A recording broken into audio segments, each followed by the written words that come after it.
Hello, my name is Marcus. I'm the compiler of a collection of therapy quotes entitled 1001 Windmills of the Mind, a collection of advanced self-help quotes taken from what's often called the psychodynamic or the psychoanalytic perspective, which long ago, as understood, referred to by some, perhaps many, as philosophical medicine and narrative medicine.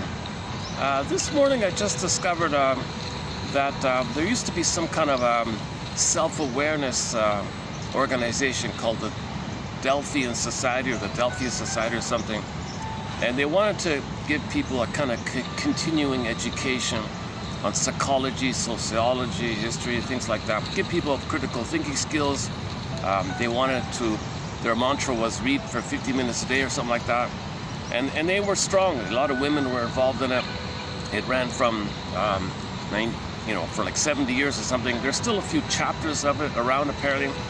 And then in one of their publications called the Patterns of Human Living or something, Patterns of Human Beings or Patterns of something, I noticed because one of our mentors in our collection here is Edmund Berger, and in one of their compilations of articles, they included a section of a self-help book written by Edmund Berger in their compilation.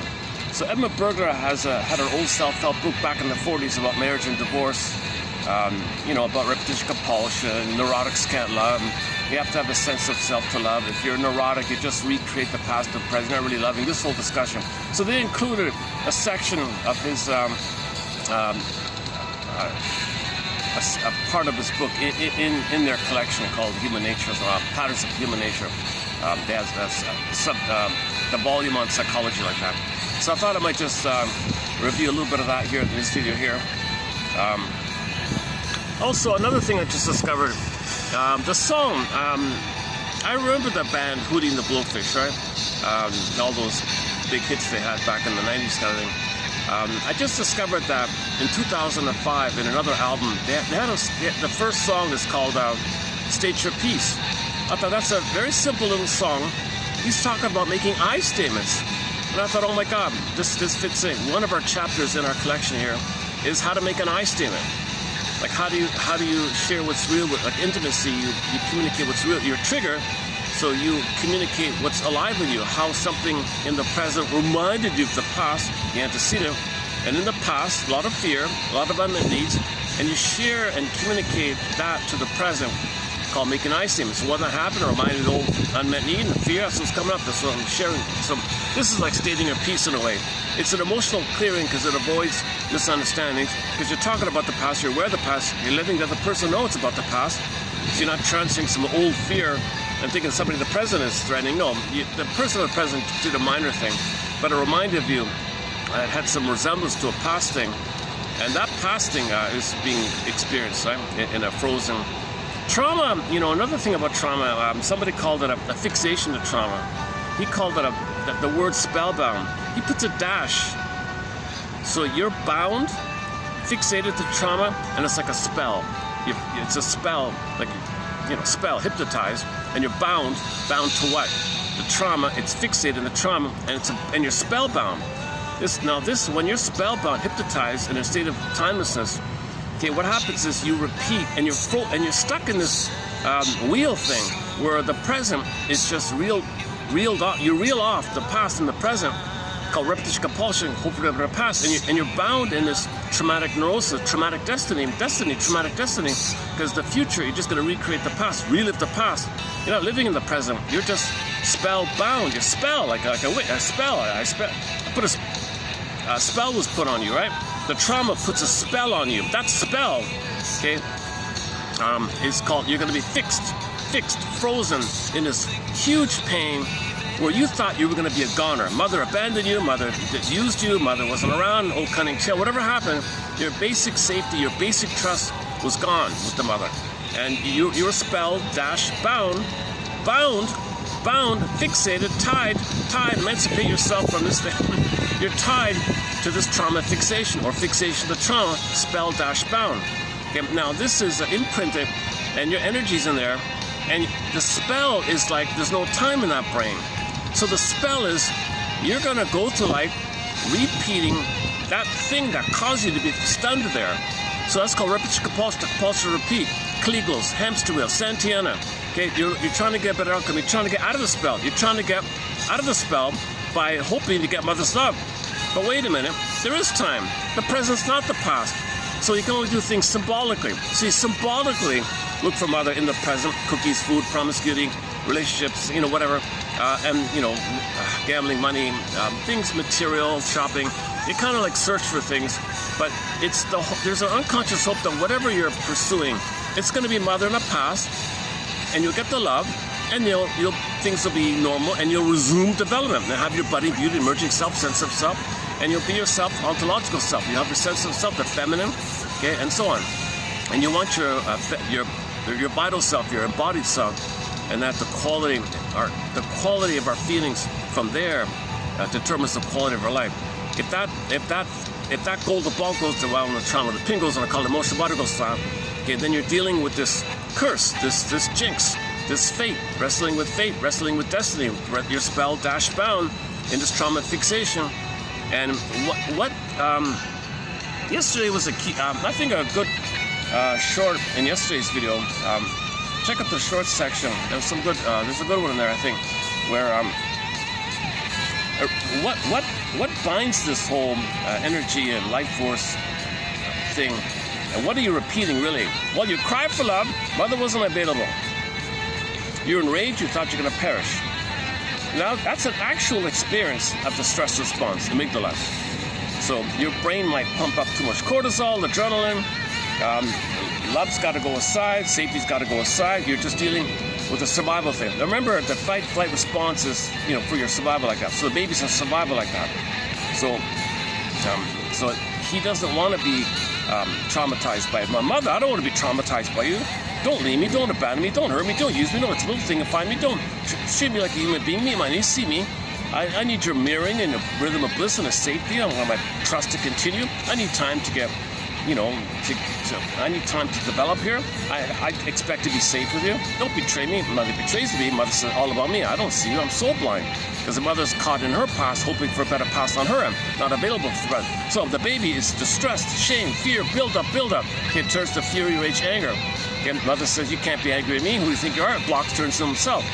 So now he's got a situation where he communicates the signal that his need for connection and trust for his development, for his identity, for his feeling capacity, for the capacity to give to the real self, the treasure, who he's meant to be. His need to connect for that development. He communicated with his distress, fear, fury, anger, upset, rage, and all that.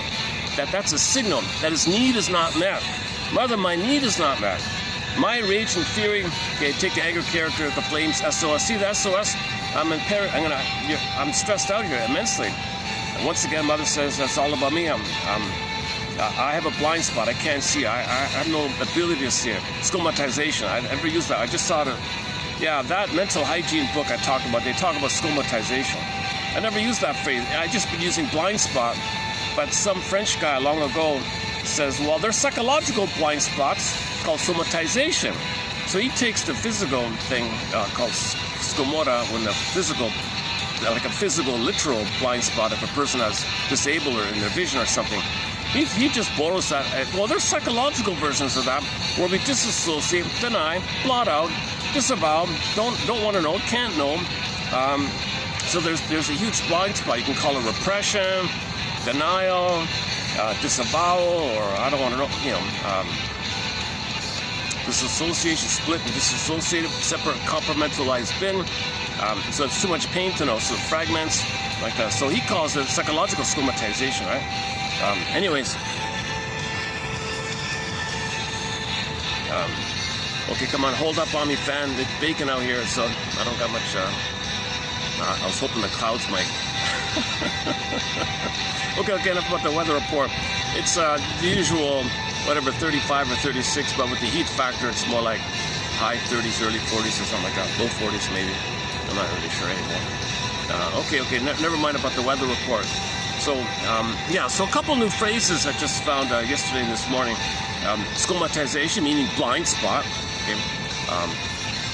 So the blind spot here, in this case, is going to be that we're going to split off and not know, and it's going to be an engine, an unconscious blind spot engine, an engine in our psychic system where our energy is going to repeat the very thing, and we're spellbound. That's the nature of trauma. It's a time suspending, time freezing, silent screen frozen, but still, like, you know, there's no time there, and your need is there, and your pain is there. Things are frozen. Think about the frozen woolly mammoth, a block of ice. Just something image that's frozen. Think about, you know, Snow White in a coma or Rapunzel in a tower. Something that's supposed to be alive, but it's suspended. You're kind of in pain, but it's there, but it's suspended. Some kind of image like that. So in that, we're considered to be like this. We're considered to be kind of in that state. So that means the pain, the reach, the drive is to get Mother stopped. Once again, only symbolic. Mother failed you, Mother betrayed you. Well, symbols will betray you and fail you. You're repeating it. There's no symbol, no money, no material, no cookie, no food, no drink, whatever. Okay, it's going to actually take you back in a time machine and undo what happened. There is time. But that part of the brain, the survival brain, doesn't know time. Hence the issue. One guy said when a baby's hurt, you know, that means he's living with a permanent hypervigilance. So he's going to life in a 24/7 hypervigilant state because the fantasy is frozen, the fear is frozen. So he's always a hypervigilant. So this is dangerous because we're not meant to always be in the hyper alert like that, right? We're not in the jungle, or we survive, you know, there's very minimal kind of physical, you know, okay, but it's not like it's just overused or something. It's just causes too much stress. It's supposed to be a flow, and we're only supposed to be triggered in a real thing. But we feel like the fantasy makes the physiology. The physiology will respond to the frozen fantasy. So not just, it started off as real, but frozen in the picture.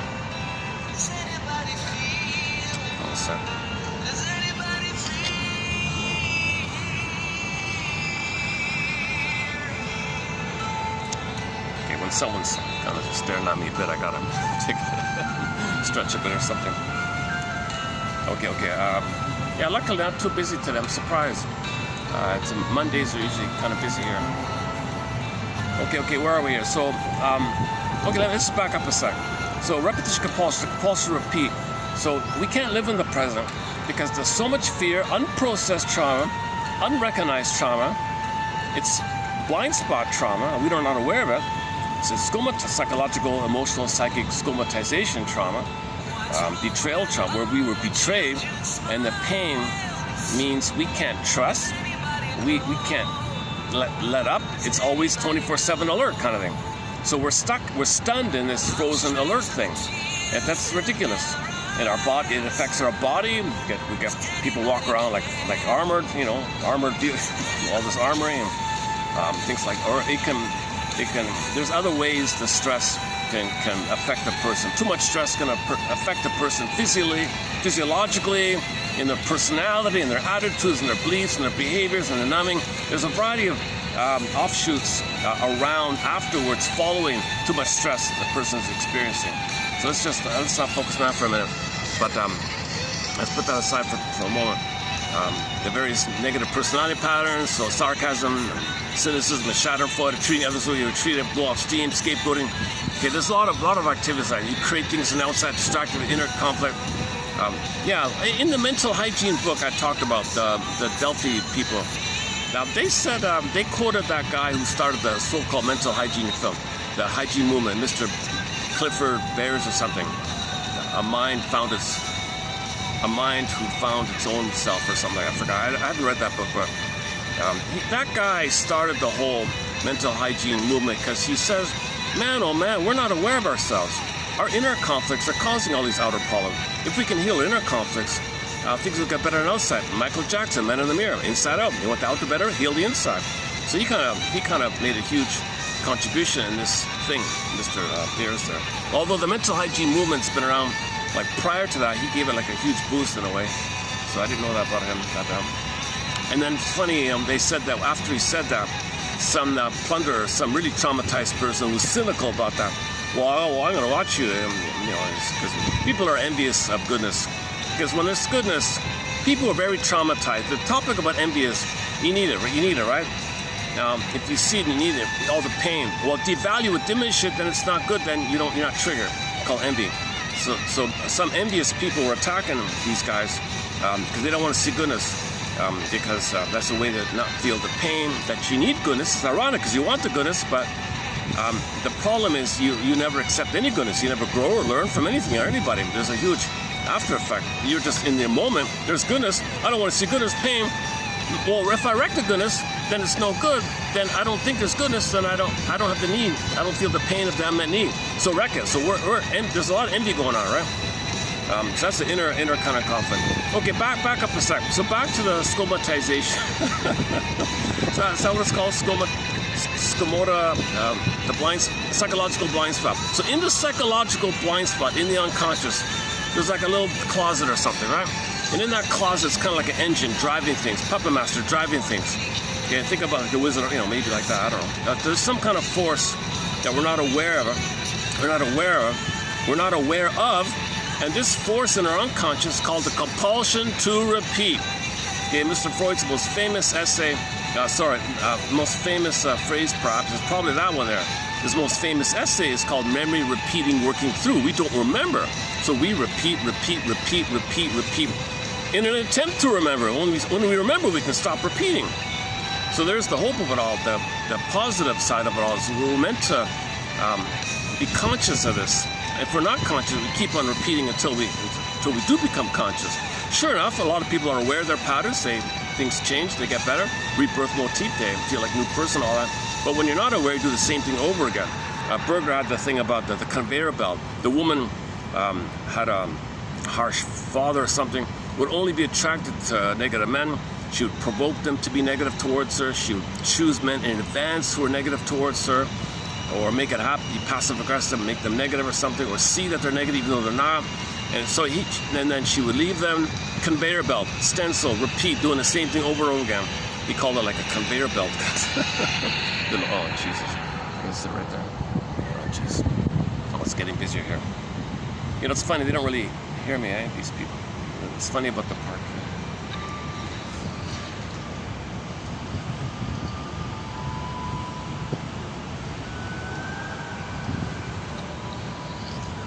I can always move a bit here.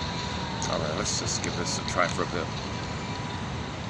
I like coming out to the park. Just sometimes you settle in and sort of a variety of carriages just sort of sit beside you. Sometimes okay, sometimes a little distracting.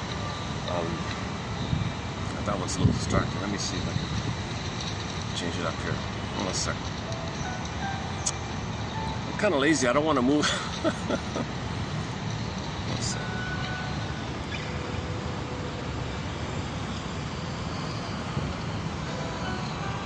Let me just make a slight move. Okay, let me move my chair. Let me play one of the songs while I readjust my chair. That's gonna get. There's an attention seeker kind of. Maybe, I don't know. Okay. Let me play the that song I was talking about by the band. What are they calling it? Hootie the Bullfish song. I'll play the live one. It's from a guy's iPhone from while he's in the audience.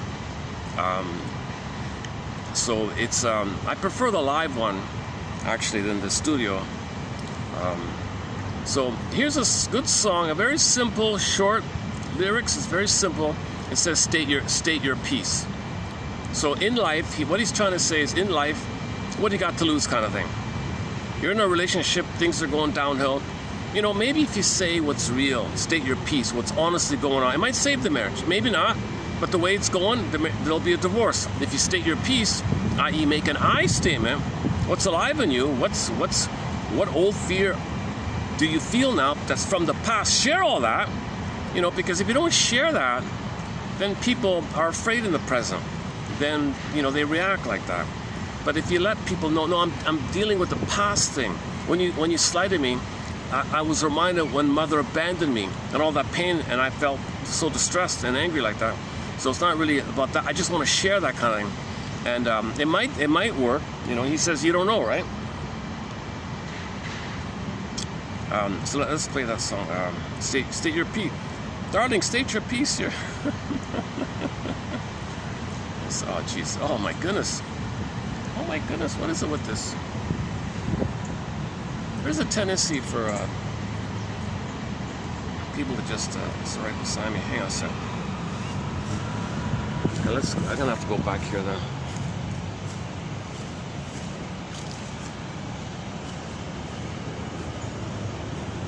Okay, luckily it's sort of on the, luckily this shit. Jesus Christ.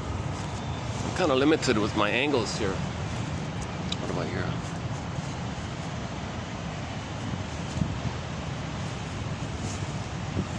Okay, let's give this a try here. Okay, give me a couple minutes. Let's play the song by the singer's name is Ruckus. Very popular guy. I didn't realize how popular he was. State Your Piece by is that it there? Yeah, okay.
In that very concert, he does state his piece. So he has a shade of brown tone of skin, right? And all the people in the audience, most of them have a shade of beige tone of skin. At the end of the concert, he says, "Let's cut out with this prejudice BS. Come on, man." So he's trying to state his piece to we're humans, human family, earth family, human family. come on, this is, BS, what thinking you're superior or, this kind of stuff. So he tried to state his piece like that. And he has a lot of credibility with the people at the Shady Base to skin. He is a huge peacemaker, I think, from what I can tell, because he mirrors. He's a very good maternal mirroring for them. He grew up around them, so he knows the lingo, the language, the slang, the cowboy hat routine, and he has mixed feelings. He shows it obviously, but he really shows his identification with them, but some awareness of it at the same time. So he really kind of mirrors, and I just noticed as well, he's got some kind of lullaby. His biggest hit is something about imagine you're on a wagon wheel rolling along, lullaby. He even sings some lullabies, So he's comforting people, and like you're in the womb, wagon wheel, like when you're in a belly, things are moving, you're in a wagon. He's trying to comfort you and sing songs about, let her cry, let the tears fall down like rain. Oh, okay. I want to hold your hand, all these kind of songs. What else? Oh, Time. That song, Time, is not bad as well. His another hit of his called Time is, what is it with this time thing? I don't get it. I'm kind of angry with you, Time. I thought time heals all wounds. I'm still wounded. I hate you, Time. So this confusion around time, he's got a song about that. I've tried to play his version of Sometimes I Feel Like a Motherless Child. That's my favorite, one of my favorite top versions of that song, Sometimes I Feel Like a Motherless Child, is him, that guy singing it. It's only 1 minute long. He's got a soulful voice. He's got a real gritty, grounded kind of soulful voice. You can hear it there in a concert, right? So he's got a massive following. He's got a huge following. I didn't realize he was that big. I remember the album, the Cracked View Mirror album. All the big hits are on it, and I think I didn't know much afterwards, what happened after, but this song was after that. 10 years after this big hit album was this song here, State Your Peace, man. What do you got to lose? Okay, the marriage is going downhill, but you never know. Maybe if you make an I statement, you share vulnerability. Okay, you're afraid to do so, but maybe if you share your vulnerability, there's a sense of connection, intimacy, person-to-person sharing, not being thingified, because people leave because they think they're being thingified. If you're angry, people feel thingified. But if you share your vulnerability, you're humanizing things. So state your peace, share your humanity with your partner, and maybe not. You don't know, right? That's a question mark. So just what you got to lose, kind of, is that basic idea. But he applies it in general. So at the end of the concert, says, "I'm going to state my peace, man. All you thousands of people, thanks for coming to my concert. That's great. But let's cut out this prejudice BS. Yeah, come on, man. Y'all, come on, y'all. Cut out this." He's,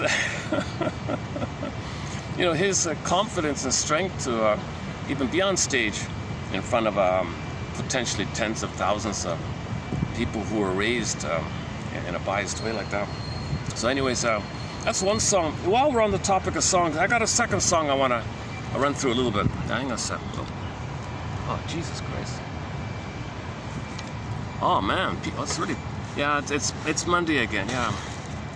It's even busier than I expected. Oh, my goodness. I might have to move again. Oh, Jesus Christ.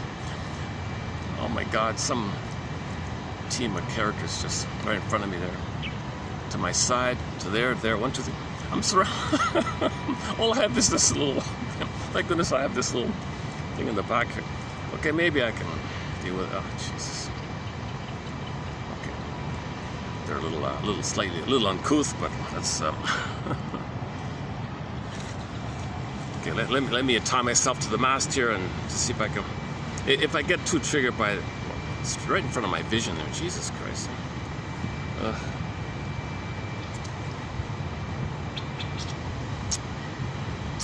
Okay, maybe if I talk about the song, let me talk about another song. So, I'm finding a lot of great songs by this volunteer channel, WRIR, from Virginia, I think, a small city called Richmond. There's a little tiny, like, local volunteer music channel, and all the DJs are volunteers. And you can be one too, apparently, if you're accepted. They probably have some screening. I'm sure there's some, monitoring like that. But anyways, there's some fresh songs. I found a lot of great songs from that channel. So here's another one. from one of the volunteers. So the main source, the guy passed away a couple of months ago, Bill Lepinetti, is that right? He had a show called Global Ogogo. Great show, incredible show. Luckily, all the archives of his show, so every week for 2 hours for 20 years, he did a show of world music. And mostly Africa, little Mediterranean, Middle East, Asia, just most of that kind of area. Mostly, he dug up like old 70s songs from, you know, like from the Tongo or something, or, you know, Niger or something. You know, he found these old obscure vinyls, a lot of scratches, great stuff. So I posted a few of his songs already. Now his buddies have a sort of a slightly similar, not as, it's okay, it's called the Congo, ambient Congo, and there's the Motherland influence. So there's a sort of 2 spin-offs, I think, from some other guys. But they've got other shows in there. And I just found another one by these young girls, these kind of like teenager silly girls kind of thing. So they have nothing to do, I guess, or maybe they're wealthy or whatever. So they do a volunteer show, and they play some fun, spunky kind of music. That's a different one. Yeah, they discovered those girls. They call themselves the Galaxy Girls, right? Based on the cartoon about. So there's an old cartoon about a girl named Janet, who's not from Earth, but she flies around, visits all the planets, and she's on her own, independent, and she visits Earth, says hi there, but yeah, I'm gonna keep flying around. Galaxy jets. They name themselves. Interesting that you name yourself as having the fantasy that you're above it all, you're superior. I don't need you. So there's a little bit of a narcissistic side to it, or escapism maybe, or freedom fantasy. So if you look up the cartoon, the Schoolhouse Rock cartoon called Galaxy Janet Galaxy Janet or something. It's a cartoon about the planets, all the ninth Mercury and, you know, Pluto. So she visits all the planets, and it's slightly educational. It's like a fun educational 3-minute cartoon called Galaxy Janet, or I forgot. So they call themselves after her. They're inspired by this. Anyways, from that show, they found an old obscure vinyl from 1976 from 3 brothers. I forgot their names. They're brothers. 3 guys. They're brothers. The 3 guys put a trio out of Detroit. They're dubbed Detroit's first punk rock band or something. The very first punk rock band out of Detroit were these 3 guys, and they have a bit of a hit, and they had a bit of a hit, and that was it, and the thing disappeared. And like 4 decades later, they were rediscovered and put on and published it again. The problem with this, talk about self-defeating behavior. The problem with these guys is the name they chose for themselves. They could have just called themselves the brothers, those like the Neville brothers. They could have just the Jackson 5 or something. They could have called themselves the something 3, whatever their name was, I forgot. They could have created any name other than the name that they had at that time. So the name they had at that time is one of the most undesirable, most unpleasant, no one wants to hear. No DJ wants to say, here's a song from the band, beep, nobody. So that's the problem. And he even said, he was told to change it. For Pete's sakes, you're a good band, got a lot of potential. Could you please change the name of your band? And he was very stubborn. No, he wanted to emphasize the harm that when people plunder places, there's human harm taking place. Like there's a reality here. There's a human cost when you pillage a place, when you plunder the planet. All these, it's hard to say, right? So he named it kind of in that mode, and he probably lost family members due to this plundering that was taking place in the 70s. So he named the band like that. Anyways, these 3 young teenagers, kind of popcorn, silly girl, whatever, fun, valley girl. I don't know how you want to describe it. Just easygoing, playful, kind of maybe a little silver spoon pampered or something. Rich little girls. I don't know. I knew they found that song. So I'll play it. I'll play it in a minute. But before I play that, I want to play yet another one from WRIR, from the one of the most annoying DJs I've ever come across. That Larry K guy, I love the music, but he's so annoying and he interrupts the song and he shouts he makes these very intense, personal, very deeply personal sounds. If he likes the song, he interrupts it. You're hearing a song, and then like it's winding down. Okay, it's kind of, and then he just shocks you with his loud outburst of a very inappropriate kind. It's a very annoying habit. I've got to the point where when I realize the song's coming up, I skip over. I don't want, and I have to. Sometimes I don't even.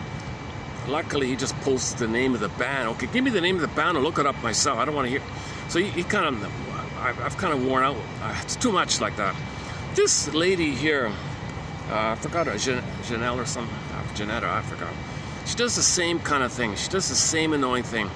She plays good songs, but guess what? She sings over it and talks over it, and she's not a singer, but she's singing over it. It's a volunteer. They can do what they want, right? She sings over the music and talks and preaches and complains about her boyfriend. And you can't hear the song in the background. Oh yeah, I hear, I see them. She's trying to do her grief work or process her grief or something. So she's complaining about her boyfriend playing all these songs. Yes, see what the rapper said? You gotta be nice to me. And you can't hear the music like that.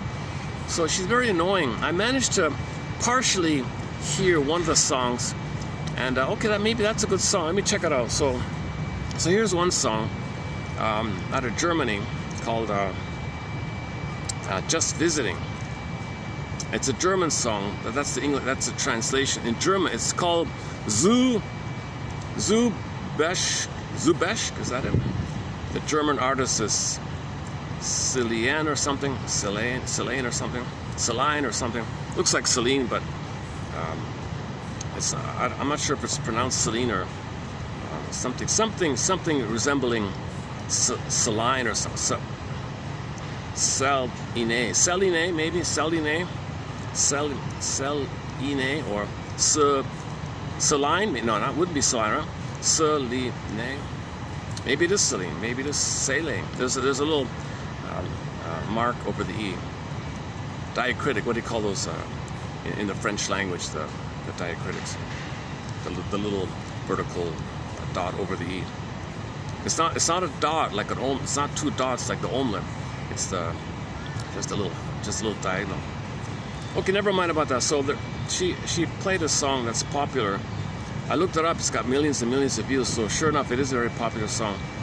And so it's a classic song about the avoidant attachment style. So this woman wants to control the abandonment narrative by dumping first. So this woman has an immense an immense cynicism about love, like over the top. So her gambit is to thingify fellows and immediately, harshly reject them before there's any chance of thinking he's onto her and they'll leave. So she rejects first. It's kind of a little extreme, but so I just typed in the AI thing. Tell me about the song. It said, oh yeah, okay, sure. This song, yes, it talks about luxury, a lot of like the lifestyle. So she's a billionaire, some kind of wealthy, sports cars, and luxury champagne, all this stuff. So she's a very wealthy. So this is some wealthy young lady who's lives in 5-star hotels, kind of thing, whatever. But the song is about her fear of intimacy, her psychological defense mechanisms. So she'll invite a fellow over to her place, but it's just for a fling. So she's a playgirl kind of thing. So she's basically a playgirl, right? From a psychological perspective, this song is a textbook study in avoidant attachment style. So no attachment. You deactivate your need for connection. So you're cold like that, then you're enraged. So you always will repeat that by being the aggressor. You be the abandoner first. To not be reminded that you were abandoned, you do the abandoning. So bring someone in and abandon them quick. So after she used them up, gobbled them up, go, hop in your Batmobile. So go quickly. So the song, the lyric in there is, okay, fellow, no, there's no, we had a little fun here, so just get out now.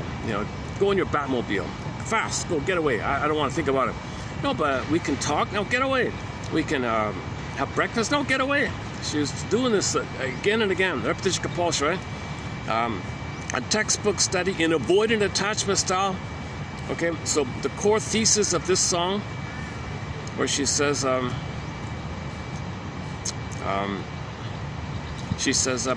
have no interest in love. You know, so this is all just a defense mechanism, or just some repetition compulsion, or just replay. So she has no interest in the feelings. She has a quote-unquote a hyper-independence. This hyper-independence acts as a shield. Okay, so if she never connects, then she can never be abandoned or blindsided. All right. So the lyrics here. Lyrics like, it's too late for stories of love. For me, it doesn't work. I'm cynical, right? It doesn't work. She doesn't realize that her pain is because she expected somebody to mother her in the past. No one could do that. So feels an immense pain with the mother. So every guy is going to replay the mother. She doesn't want to feel the replay of the mother, the abandonment, the pain, the fear, the rage. So she thinks some prince will save her. No prince can be the mother of the past, so why repeat that? So she's not. She has a blind spot. She doesn't realize, right? I know how this works. There's no dream prince and all that. I've traded my innocence for money. Okay, so she traded her positive sort of innocence for champagne, it says here.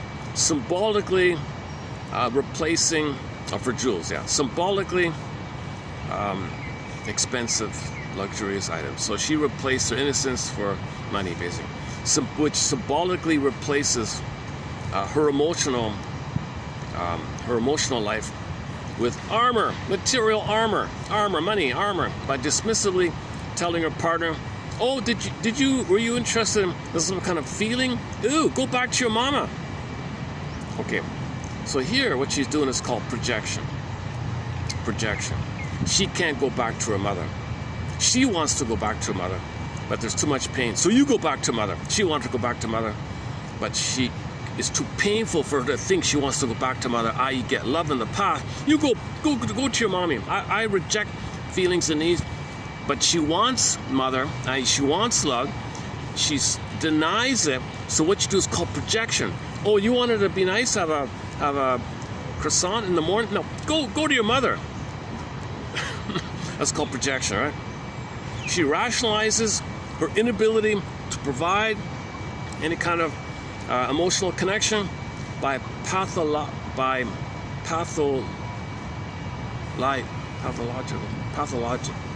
making pathological her partner's normal, natural interest to have a connection.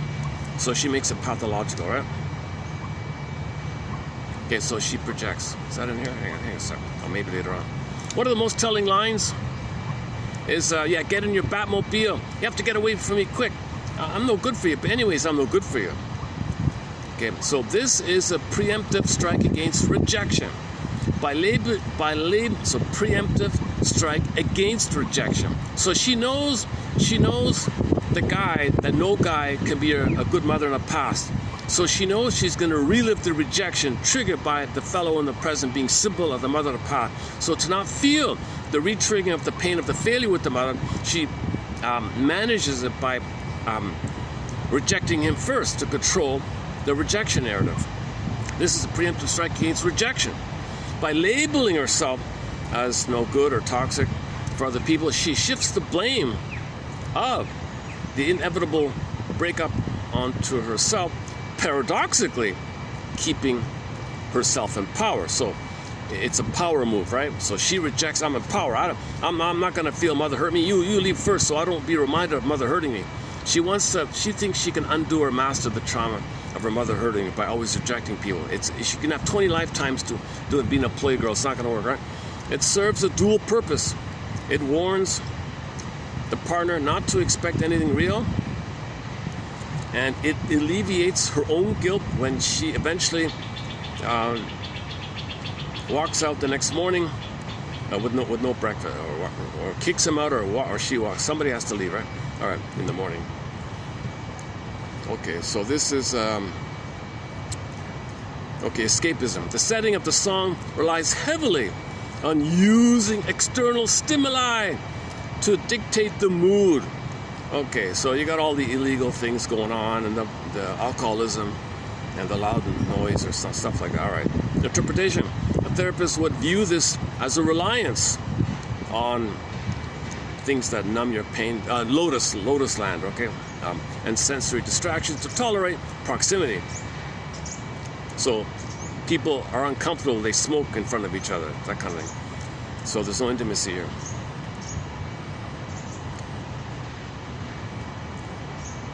Smoking without a comma. Yeah, they're just no stop. Yeah, numbing, using a hazy, altered state to blunt the sharp edge of possible emotional connection. She asks to just live. This thing, you and I, it's just like a little movie thing, like for a couple of hours in a movie, right? That's all it is. Highlighting that this encounter is a performance, an escape, nothing real.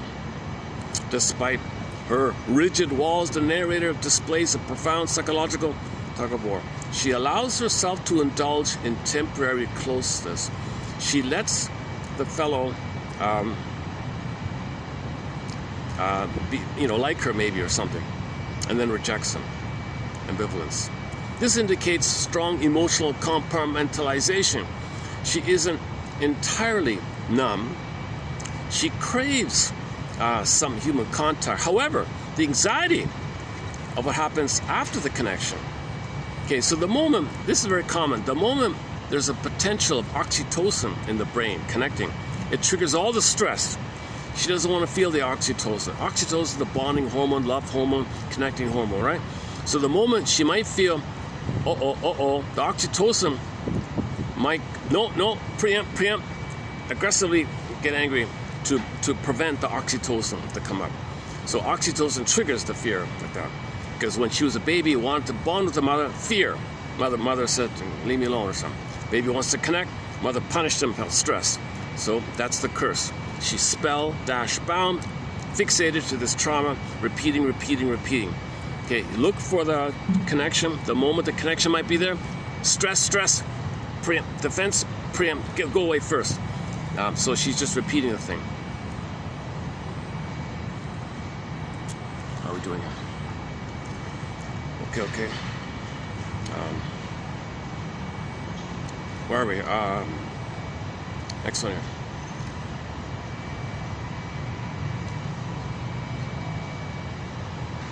Was that it? Oh, that's it, eh? Okay. So this song is not about... this song is about relational trauma. This song is about... They say here, relational trauma. The singer sings from the perspective of someone who has associated love with pain. Her cool business-first exterior is a coping mechanism designed to keep her safe in a world where dream princes don't exist, and staying too long means getting hurt. Is that it? Hang on a sec. Did I miss something here? Lines like how the end turns out, I've already seen, show hypervigilance and anticipatory grief, where she shuts down emotionally, where she shuts down emotional investment to avoid getting, we did this already. By reducing her partner to, it's just a visit, like watching a thing on TV, breakfast with no morning papers, okay, cool persona, adopting a cool detached exterior. That's why I stay cool, man. It protects her ego from the messy reality of emotions and connections. Yeah, once again, she swaps love for money. Okay, says that here again, all right. Oh, you want to talk? No, I don't want to talk. I just want this escapism movie thing. Oh my God, unbelievable, eh? Okay, let me dig up the song here. It's a shorter song, so what's it called again? There's a music video to it, but let me just see if I can find Okay, give me a second. What's I don't remember where I filed it. Hold on. Maybe Under the Seas, is it? Yes. Oh yeah. Okay. Okay, so you're gonna hear a very popular sort of computer techno, typical techno computer. There's a lot of computer work involved, electronic computer kind of thing, rapish kind of song. But it's a big hit in Germany, and it's not too bad. So I like variety, and I want to try things out. But okay. So here we go. Let's take a 3-minute musical break here. Let me check out if I can move back to my preferred spot. Okay, listen.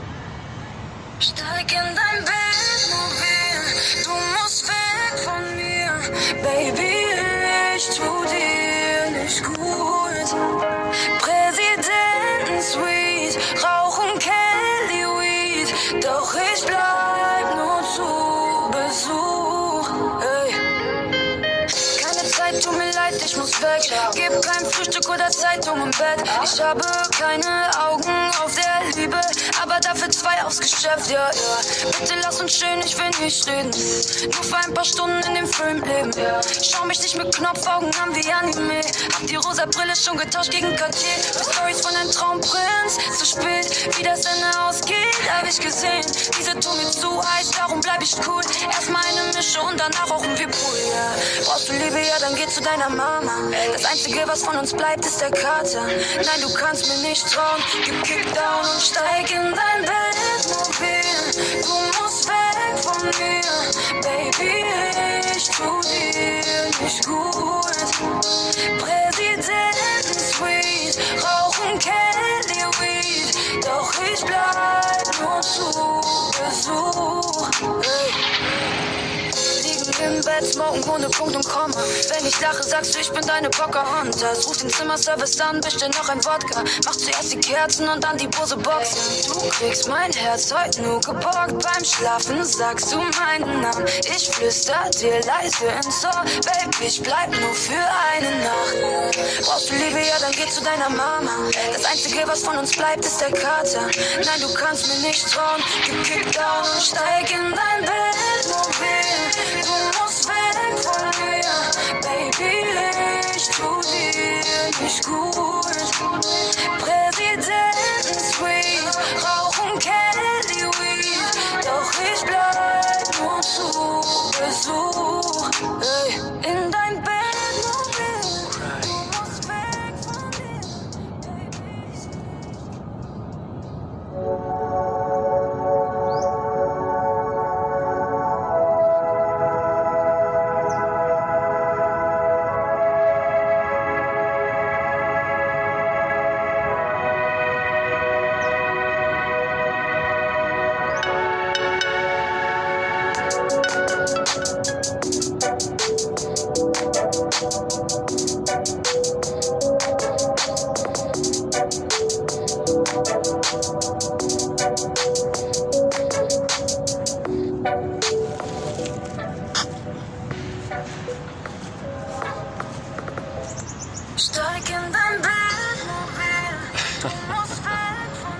It's not really my kind of music. This is maybe the first sort of computer dubbing kind of song I have here. I'm just experimenting with it. It won't go to the soundtrack, yeah.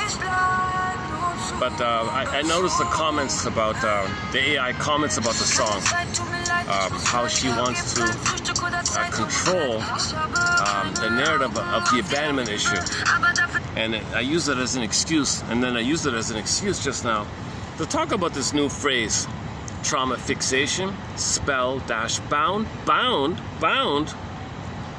to the trauma fixation where she was abandoned. Okay, so she relives the past. This woman rejecting all the fellows, this playgirl routine she's doing, okay, she's reliving, not living in the present. She's only in the past, reliving symbolically the spellbound thing. She's cursed, she's jinxed. Okay, so in the present, okay, she plays the aggressor. You either play your passive self or the mother aggressor. So new situation, she thinks she makes the Faustian deal, she'll be the aggressor. Okay, and this is the magical thinking called negative magic gesture by Berger, also by Berger, that by being the active aggressor, by doing the abandoning, she'll somehow master or undo that she was abandoned by her mother. Doesn't make sense. Nobody in the present is your mother in the past, no time machines, and you don't master, you don't undo that kind of thing. It happened. Hurting others because mother hurt you doesn't erase that mother hurt you. What the hell, right? So this is a very good example then of this case scenario.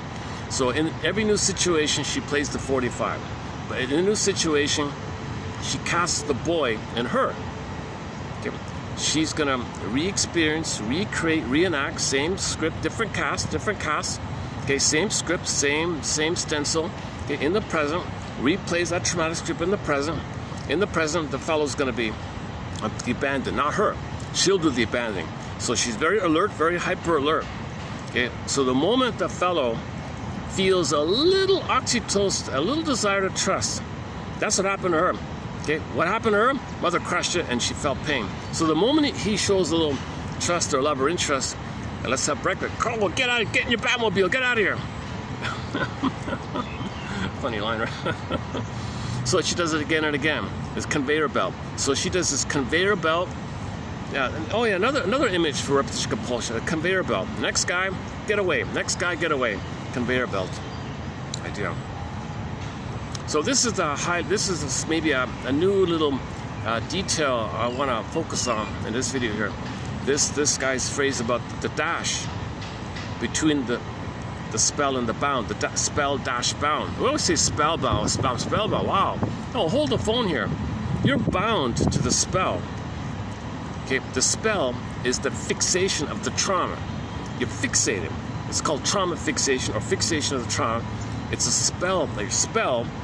So you're there all the time. No time. It's frozen. Trauma freezes everything. You spell, a little bubble of pain or something. And it's cycling, compartmentalized, okay, skomatization, the blind spot, and it's the engine driving you, puppet master. So it gets you, so let's stick with the lady, it gets her to find fellows to play her back in the nursery. She'll play their mother back in the nursery, and then treat them the way she was treated, replaying the record. Back to Berger. Berger has made an immense contribution. He seems to be kind of shadow banned. Somebody posted a clip on YouTube that when medical doctors study the talking cure, those schools are told, ring, don't mention Berger's name. Can you believe him? He's too helpful. If something's too good or helpful, it interrupts plundering the planet. So then you got the Delphi, you know, stop plundering the planet. And Mr. Darius Rucker, come on, make an I statement, state your piece, make an I statement. So you got these two things going on. So with an individual, you got a self system. You want to be yourself, your real self, your true self, your body self. Okay, now you live in that's a natural place, right? But you were hurt by your mother. Okay, and then you're hurt by the mother is one thing, but your rage at her fuses in with the beliefs you believe she said to you when she hurt you. So you believe she said you're no good, then you say I'm no good. Your rage at her fuses in, and your rage attacks you because it's a cry for love, blocked, rebounded in. So you got your own anger attacking yourself with that belief, poof, monster there. Okay, in the Odyssey, the Scylla idea. So you self-activate the Scylla, okay, it snaps, you know, and then you go to Lotus Land. So this is a pattern in psyche, right? Self-activation triggers abandonment, depression, okay, or a Scylla, let's say, pain, rage, fear, shame, okay, all that stuff. And then when you're in pain, you got to do something. So you're aggressive. Okay, Calypso, Lotus Lamb, Circe, Sirens, despair, the Shabras, just give up, yeah. All these temptations. That's why Odysseus is the hero. Okay, it means you tie yourself to the mast. You leave Lotus Land, you leave Calypso, you keep on going. There's a drive for healing, but you got to be aware. And be aware that there is this undercurrent of healing efforts. There is an under efforts to heal, right? So in the Odyssey, it was the voice beside him, his messengers and all that. So keep on going, kind of. There's an innate drive for healing. Just be aware of that, right? We get in our own way, but the consciousness can lift the veil a little bit. Consciousness can make you see what's going on, right? So this lady in the song here, Zu, what's it called again? However that's pronounced, Zu Beshu. Zu, what's it called? Zwei aufs Geschäft, ja, ja. Bitte lass uns schön, ich will nicht reden. Nur für ein paar Stunden in dem Film leben. Schau mich nicht mit Knopfaugen haben wie angemäht. Hab die rosa Brille schon getauscht gegen Cartier. Stories von einem Traumprinz. Zu spät, wie das Ende ausgeht, hab ich gesehen. Diese tun mir zu heiß, darum bleib ich cool. Erstmal eine Mische und danach rauchen wir Pool, ja. Brauchst du Liebe, ja, dann geh zu deiner Mama. Das Einzige, was von uns bleibt, ist der Kater. Nein, du kannst mir nicht trauen. Gib Kickdown und steig in dein Bettmobil. Du musst weg von mir, Baby, ich tu dir nicht gut. Präsidenten-Suite, rauchen. Yeah, I don't like this I don't like this tension creating gritty over against the grain, nail on the chalkboard phenomena. With these, it's a trick to create tension and then release or something. Did she say? I didn't hear it. Zoo, say bush or something. So just visiting, right?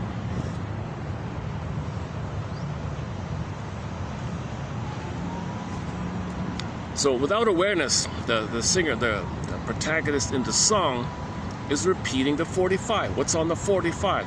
What's the spell bound? What's the pressing? What's the traumatic script? It's a frozen thing. It's a set thing. The way Burglar describes it is, every neurotic is a music enthusiast, but he only or she only has 145. This one set thing, one tune, her one and only tune. She carries this 45 with her. Every new situation, okay, she spins off, reels off, reenacts, plays what's on the script. But this time, in her case, she plays the aggressor. You can play the passive you, or you can play the aggressive mother onto you and find someone to play you to reject. And the added element is she hates the people too. So she rejects the guy because the guy is her and she's the mother, but she is angry at the mother at the same time she hates the mother. So she shames and rejects the guy and then hates the guy. This idea. You can do the fusion, things flip around. More benignly, on the guy's end, you see the guy's on the more benign end. He's looking for love and is going to get rejected. See, he has like a little hope. He's got the rosy, whatever. He's got a little hope. I want to talk. Let's have breakfast. Let's talk. So rejection. So he plays the passive victim that he was in, that he hoped for love, rejected. Okay, so he's playing the passive victim. She's playing the active aggressor, shaming herself, put onto him. And she needs guys to reject. She needs to replay. So she's got to find victims, whatever, or people to play her. So she can replay. She's got the tension. She's got to replay the compulsion to repeat. It's a jinx. It's a curse idea. It's a trauma fixation. This woman is neurotic. It's a trauma fixation. When you're doing the same thing over and over again, replaying the past and the present, reliving, reenacting, restaging the past and the present, you're not living in the present. Even her image that, it's like a disassociated. We're in a film like that. I want to pretend that we're kind of like in a scene in a film or something. There's nothing real here. Don't ask. The moment he asks for something real, get in your Batmobile. So this means that when she was a baby, she was trying to reach for mother, and the phone rang, she dropped the baby, and something like that, or just rejected the baby. Some harsh thing took place where the brain associates oxytocin with the trauma and distress. This spell binds you, and you're frozen. It's unprocessed. No baby can process this. No baby can understand this. No baby can narrativize this. No baby can understand this. It's a deep imprint. It's a deep groove, right? It's cool. That's why it's jinx and curse and neurosis, destiny neurosis, because you're spinning around trying to get a better outcome. Now, the only strategy for her is to identify with the aggressor, Faustian deal, and shame others the way she was shamed. The fellow has a little hope. He's more benign. He's just, here I am, I'm going to be the victim, you reject me. The guy, in these cases, they're supposed to know that mother rejected them. The girl doing this is to know that her mother rejected her, but she's become the rejecting mother. Now, if the guy, if he's the playboy, then he's doing the same thing she's doing. Okay, so guys can do the rejecting. It's the exact same thing that she's doing here. So she's the playboy, playgirl phenomenon is identical. So you can swap. Now, this song with the male voice is the same thing, called the Don Juan and the Peter Pans, not the Peter Gintz and all these womanizer types. Right? Okay, that other song, it's a by the Galaxy Girl, the Galaxy Girls, what are they called? It's not a bad song. It's a pretty good rock song. No radio station would play it. It was kind of banned due to the name of the band. But the song is okay. It's an underground classic. And the funny thing is, one of their other songs, which isn't as good, was used as the theme song to some TV show. They used one of their other songs. So they got some approval, and they're still around today on stage. So they're in their 80s or whatever. They're still singing it, right? So I'll play it. Maybe I'll play it at the end. It's a protest. It's one of these quote-unquote anti-protest songs. It's a simple kind of lyric. It's just a simple message. Look, pillagers and plunderers. You know, my family, we're suffering when you do this. Don't you realize don't you feel like, don't you feel? We're human beings here. So okay, that kind of. Okay, let's hang on a second. I mentioned burglar, right? Let's go to, okay, the book's called Patterns of Modern something. Patterns of Modern Living, is it? Okay, chapter 5 of this 50s book by the Delphi Society, collection of articles. Let me just read a portion of it here. So this is extracted from one of Berger's books called Divorce Won't Help and Unhappy Marriage and Divorce. Those were self-help books from the 40s and 50s. So now he may have added some stuff to this article, I'm not sure. Okay, okay, so we all know this, right? Long ago the divorce rate was low, now it's very high. But that just means that we're dealing with the pain differently. So people were unhappy back then. They weren't allowed to divorce. So again, in 1957, the national divorce rate was about 1 for every 4 marriages. That's back in the 50s, right? 1 in 4.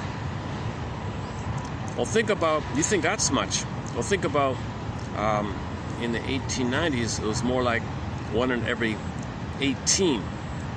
So 1 in every 18. In the 50s, 1 in 4. Now it's like 1 in 2, 50%, right? Statistical comparisons are deceptive. In the mere recording of cold figures, psychological factors are neglected. In 1890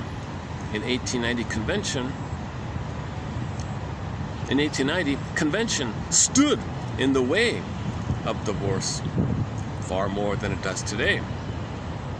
Marital unhappiness is not a new invention. Only the technique of solution has been changed. Marriage is a workable, irreplaceable, and unique institution for healthy people, not too neurotic people. Now, neurotic persons are poor material for marriage. It's not marriage material. It's not too neurotic. Why? Because they go through the motions and it fails. They fail not because marriage is antiquated. Oh, it's antiquated. Oh, marriage is old. No. That's see, when people say that nowadays, marriage is outdated, forget. No, they have a blind spot about their unconscious pain, and they're just using that as an excuse to cover their hidden pain.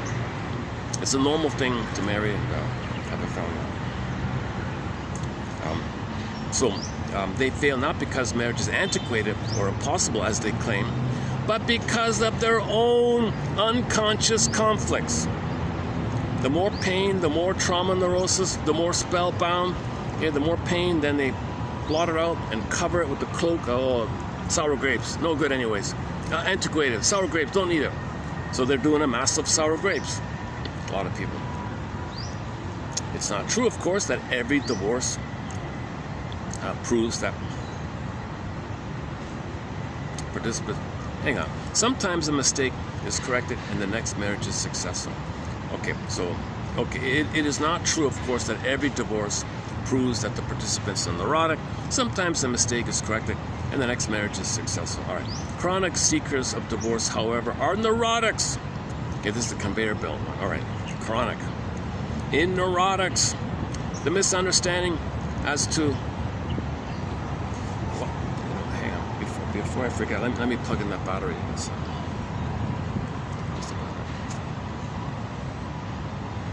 Let me just play it on the safe side here.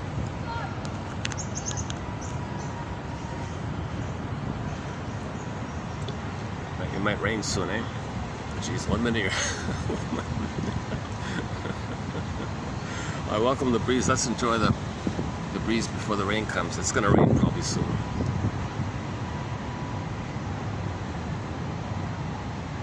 Let's see. If it rains, I can go to... okay, I'll just go to the mall or something. I don't know. Okay. Where are we here?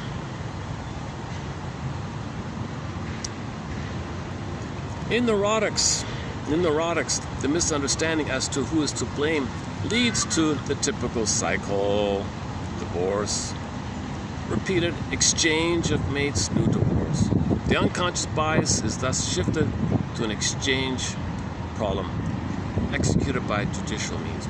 Imagine for the sake of argument. Okay. In my book, Unhappy Marriage and Divorce, I ventured the prediction that in future generations, judges in divorce courts would not grant a divorce without asking for proof that both candidates for divorce have been analyzed.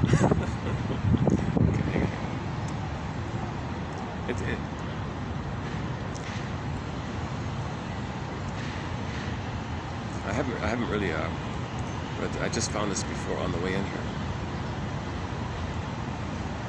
Okay, here we go. The futility of divorce with neurotics is based on the fact that the fate of the neurotic marriage is decided long before the marriage occurred, right?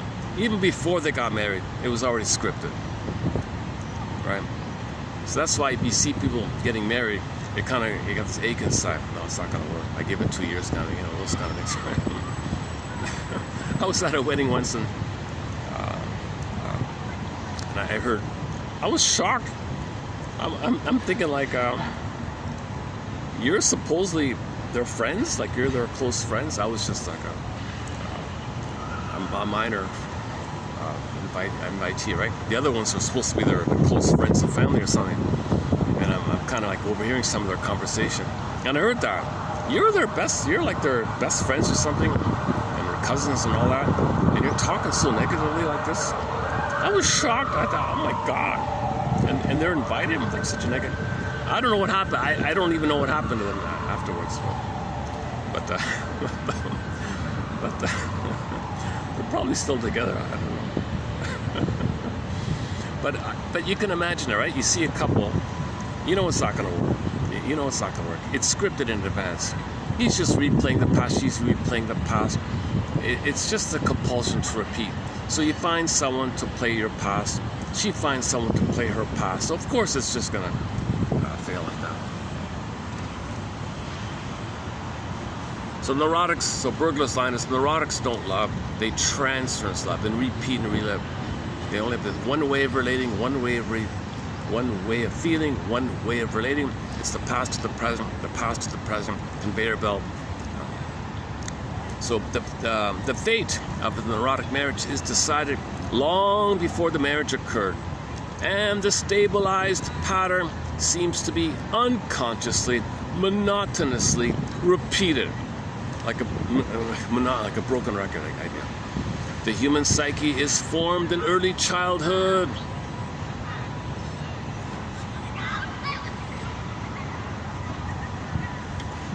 Again, the human psyche is formed in early childhood, and the result is enshrined in the person without his conscious knowledge.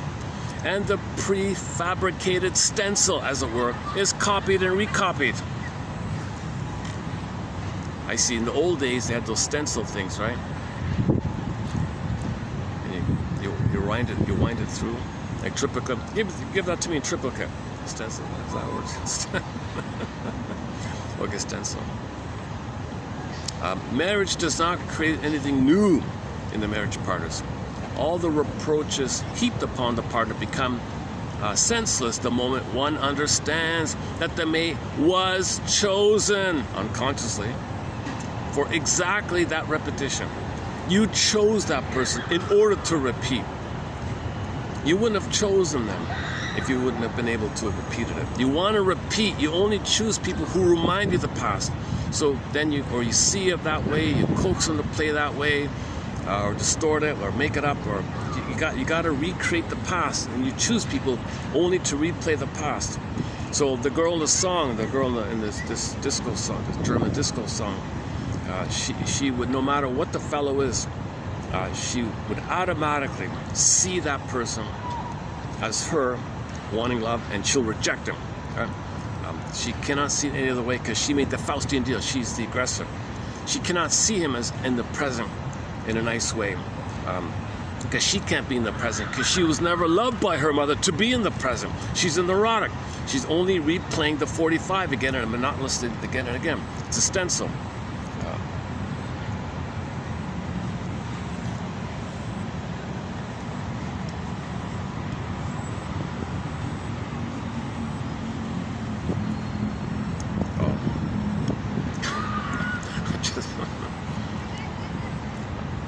Somebody's selfie here. Oh, another. That's funny, you know.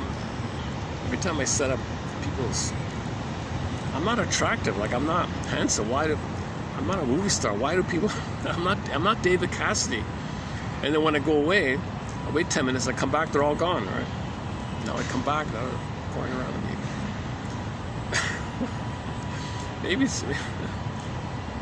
Are people that afraid to be alone or something? Are people so scared of being alone or something? It's in public. It's very safe here.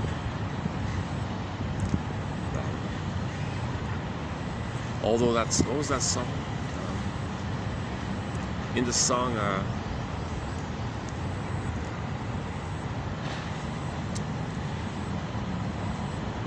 think I forgot. Okay, let's go back to the stencil. Hang on. Since the pattern is so unconscious, the righteous indignation that is felt on the conscious level is understandable. Oh, I get it. You're unconscious. You don't realize you chose that person who's going to reject you because that's your script. Your mother rejected you. You're not aware of it. It happened, and you're feeling all the pain. Now you're all angry. Well, that's for you to know that you were angry in the past. You don't remember it. We repeat to remember. Yet the fact remains, there are, if any, innocent victims of marriage disasters. The allegedly chance misfortune was unconsciously self-provoked, self-chosen, self-created, self-perpetuated. It's got all in italics there. It could be all in bold, right? This being the case, the divorce proceeding becomes futile. The mate can be exchanged for another, but the neurosis does not thereby disappear. Yeah, in one of his lines is, you can change your mates, but you can't change your inner conflicts. Your inner conflicts will faithfully follow you into the next relation. You'll bring it into the next. It'll follow you everywhere you go, right? Consciously, commonly unchangeable. So without therapy, it's going to keep on happening. Hence the spectacle of divorce on the conveyor belt.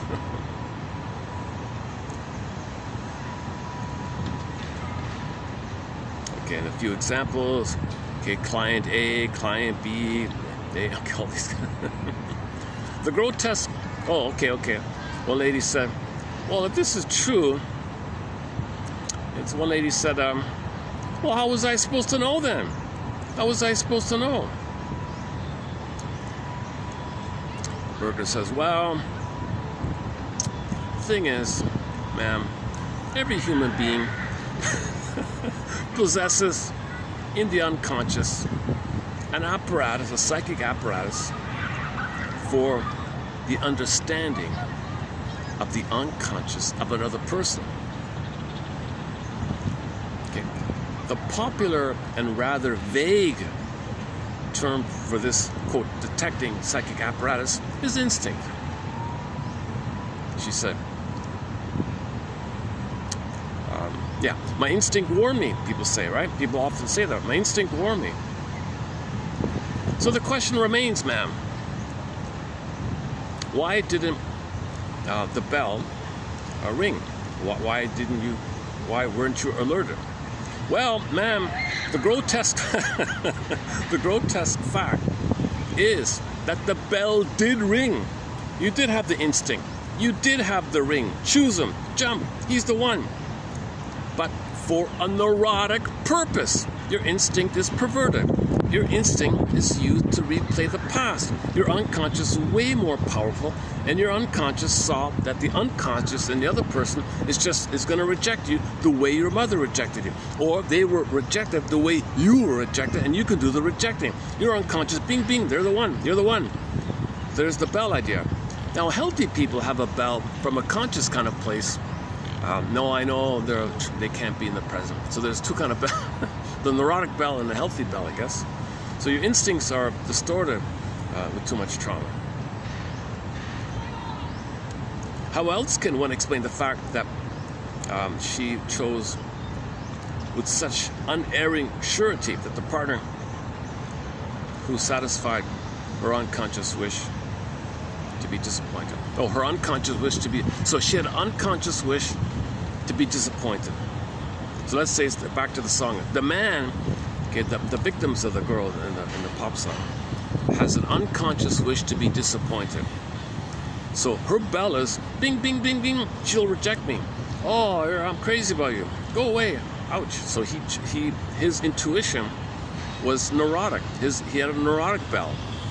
It's like, okay, let me work on that one here. At that point, common sense comes in conflict with the workings of the unconscious mind.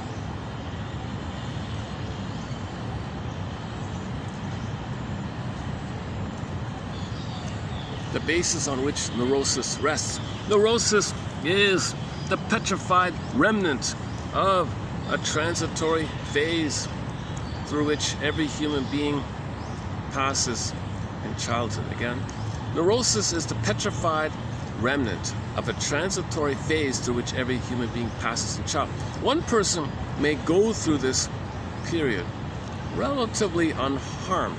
Another later may carry through his life the burden of undigested conflicts from exactly this period. The former is called, quote, normal. The latter is called neurotic. The difference is one of degree. A normal person is simply one who isn't too neurotic. Both alike struggle with the same conflicts, but the solutions are different. Since the whole process takes place below the psychic surface, i.e. below the level of consciousness, the afflicted person himself cannot be called upon to judge either the conflict itself or its outcome. What is the conflict about? Okay, about dependency. Okay, now, when you're traumatized early on, you have a thing called infantile megalomania. So she feels like a superior princess. I reject you. Get in your Batmobile. Go away. She feels infantile megalomania. So she maintains her grandiosity as part of it. Okay, I haven't read this yet. Okay, let's skip down a bit. What else?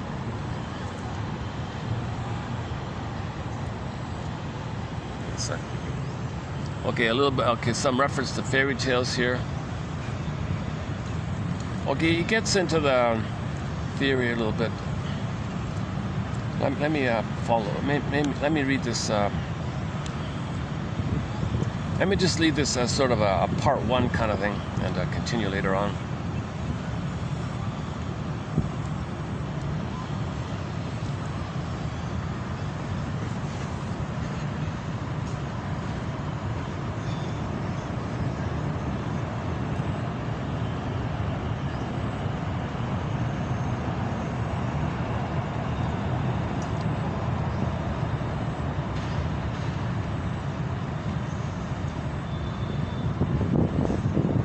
Okay, then he gets into his theory about psychic.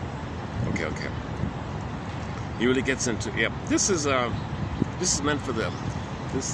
He writes. He kind of writes. What's this? Oh, the Wolf and the She-Wolf. What's this?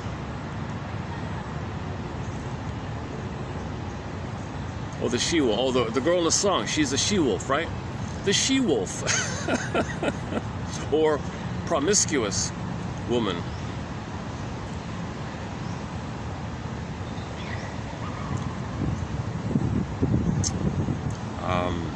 Okay.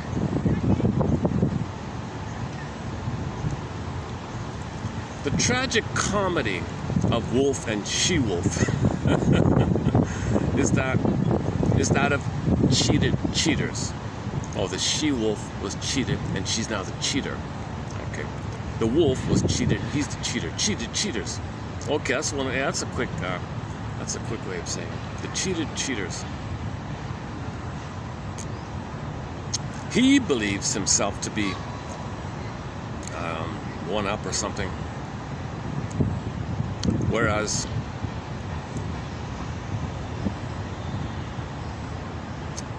she's doing the same thing. Wolf and she-wolf sometimes convince other neurotics that they're superior. then they give lectures. Or the she-wolf can read a self-help book. How to be a good she-wolf. Some self-help books actually are kind of in that mode. How to reject first. Look out for number one, this whole thing. no psychoanalysis, huh? So you're better off reading this article from the 50s. Oh yeah, here it is again. In my book, Unhappy Marriage and Divorce, I attempted to classify neurotic marriages in such a manner. So he's got a little list there. He's very good with the lists and all that. Okay, I really should just... Hang on a second. Well, yeah.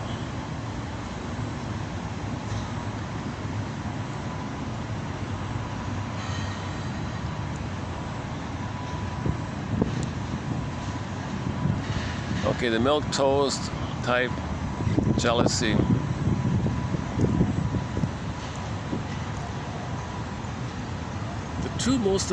The two most frequent addictions ruining marriages are drinking and gambling, but these neuroses have an oral substructure.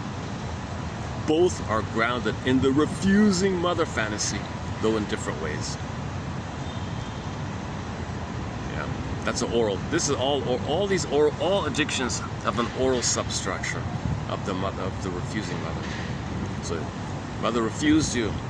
So all these oral addictive things, money and drinking, that it's smoking, it refuses you. It betrays you, it hurts you, it rejects you. That's what happened with the mother. You just repeat the 45, you're spinning around. This 45, okay, we can say spell, you're spell-bound. You're bound to the spell. The spell is called fixation to trauma.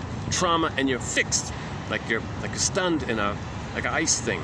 You're stunned there, like the child wants to nurse, the mother drops him. He's stunned, right? Disassociated. You're fixed there. Your psyche, your soul is kind of stunned there. Yeah. So you go through the motions and all that, but you're stunned there inwardly. And inwardly, all you can do is replay the 45 again and again and again. Smoking, drinking. So all the oral fixations refer to this spell, bound, tied, bound in this thing called fixation to the trauma. Now, trauma freezes things. Now, when trauma freezes everything, okay, like we just said here, things are frozen. Okay, and I think, yeah, that's a over-the-top example. The baby reaches for milk, and mother drops the baby. That'll clearly stun him, and inwardly, he's kind of stunned inside. He goes to life and all that. He goes through the motions. But unknowingly, in a trance, in a spellbound trance, he's fixated there. He's got to repeat in a spellbound, in a hypnosis, like in a post-hypnotic trance. He's going to go through life, new situation, play the record, either passively or aggressively. Play the record. All right? So in the case of the pop song there, by Scylla or something, she plays the aggressor, and she's in the trance that the fellows will be her. And she'll reject. Oh, the rain's coming. I gotta get the umbrella. I can't get water on the phone here. Hang on a second. I've got too many cracks in Got too many. Okay, okay, it's just gonna start to rain. Give me 5 minutes to find some shelter. Listen.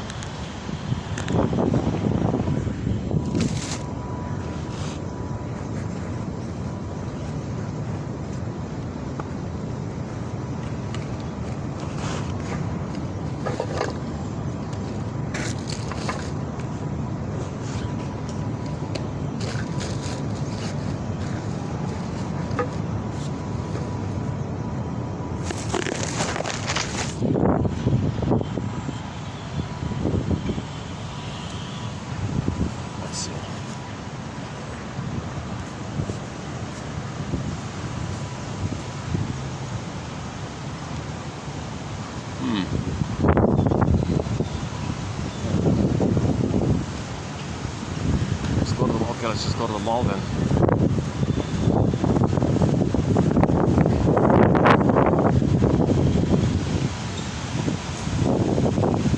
Okay, see you in 5 minutes. Hold on a second.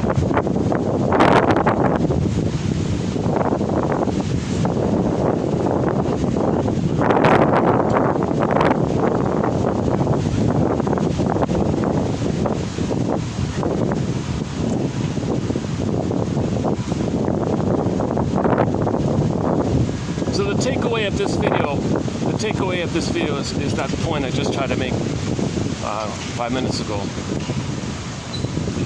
about the spell dash bounded or tied to the psychic freezing phenomena called fixation of trauma, and trauma freezes things, and then you repeat. So you're in a trance, spellbound. Now you can use just spellbound. You're spellbound in bound to the spell, then you're spellbound. See, hang on.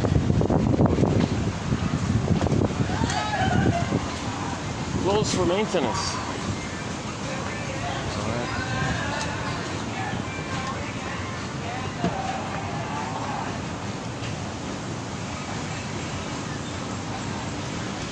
Never been through this way here. What's over here?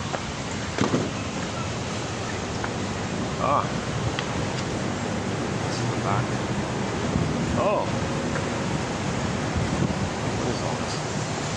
This must be the back. Back button.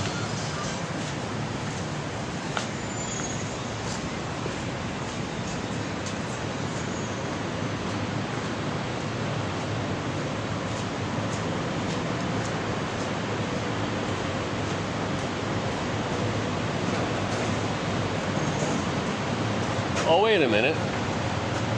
False alarm. It's not going to rain. Okay, let's go back. Let's go back. I thought it was going to rain.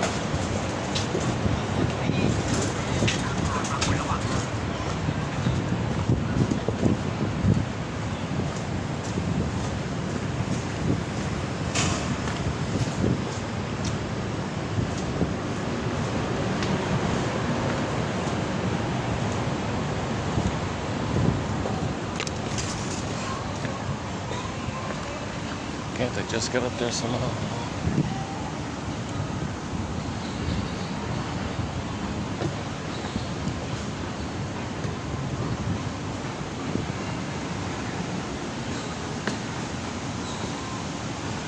What about this? Can I walk on this one here? Can't hear me. All right.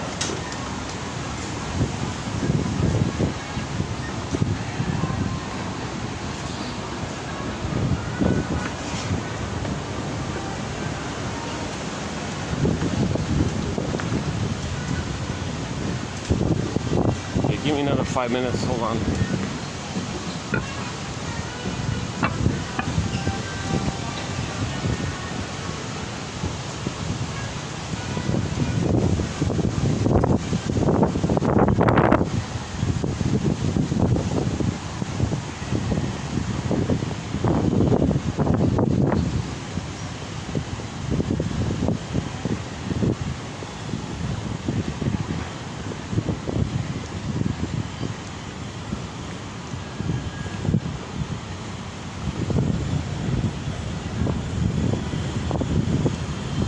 Oh, the pattern is that it kind of rains for half an hour or something.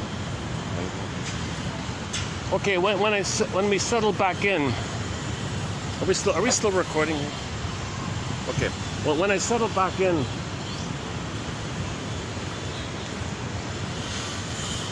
we got a quote, another quote coming up.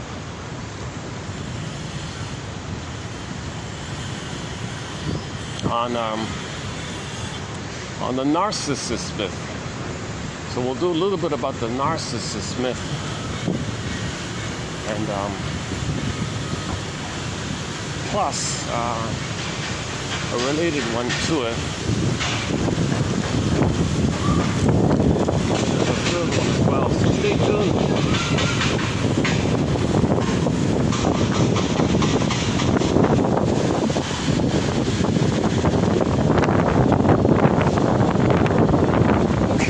Thank you, sir. Thank you. Let's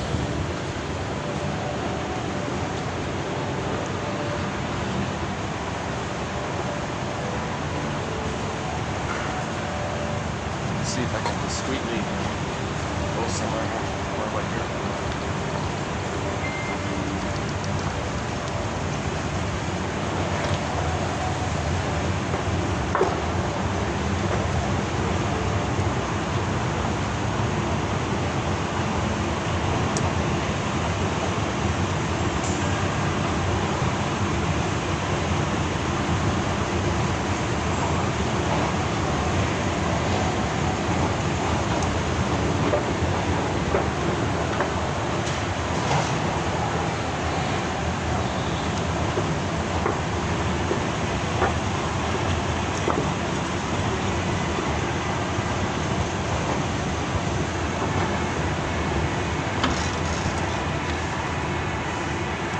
Maybe, okay.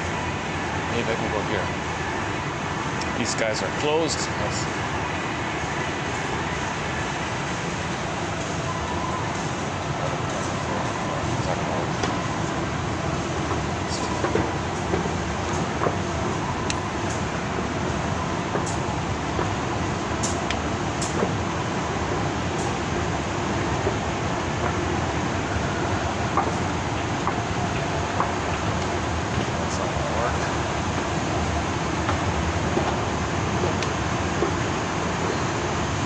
There's one spot I think they're okay with me using briefly. I don't usually go here, but it's going to rain on me.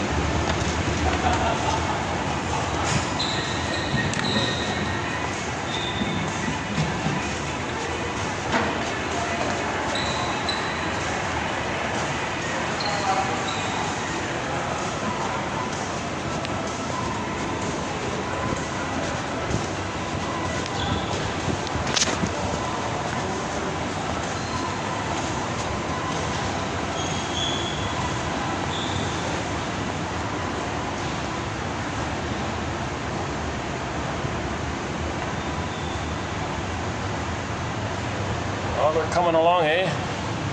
These guys.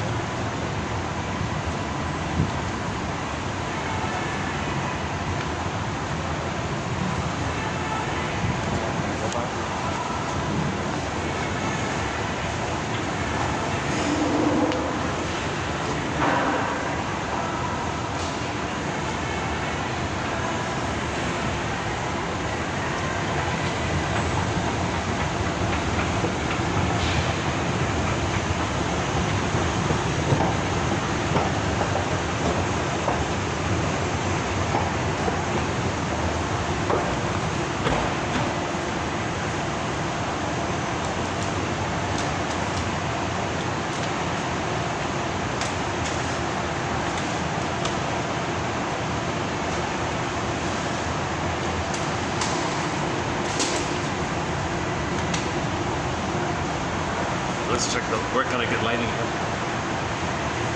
Somebody might ask me to move in a few minutes. Let's just see if I get lucky here. Lighting's okay like that? I can't really get the park in the background, eh? Okay, just keep it like that. Okay, let's do that song then. It's sort of a keep in mind the context. These guys are from Detroit. Their family was suffered a lot, and they're protesting what's going on. So they named their band in such a manner, wanting to raise awareness of the reality of what the pillagers and the plunderers are doing. So although they blame the puppets, a common thing to do, it's very common to blame the puppets. You don't blame who puts the puppets in. So they also fall into the same blind spot. Who put the puppets there, right? So they don't mention the interest behind. They just blame the puppets. So puppets are chosen. They don't feel and all that stuff. So there's no point really. So most of these protest songs are kind of ineffective in that sense. They allow people to vent and communicate a little bit, but you're kind of not addressing the truth of the situation. A true protest song, it's more in the spirit of Bruce Coburn's song, Call It Fill in the Blank. So check out the folk singer Bruce Coburn. He wrote a song about the plunder system, the pillage and plunder system, in 3 minutes plus. Look up the lyrics about it. It kind of summarizes the whole system like that.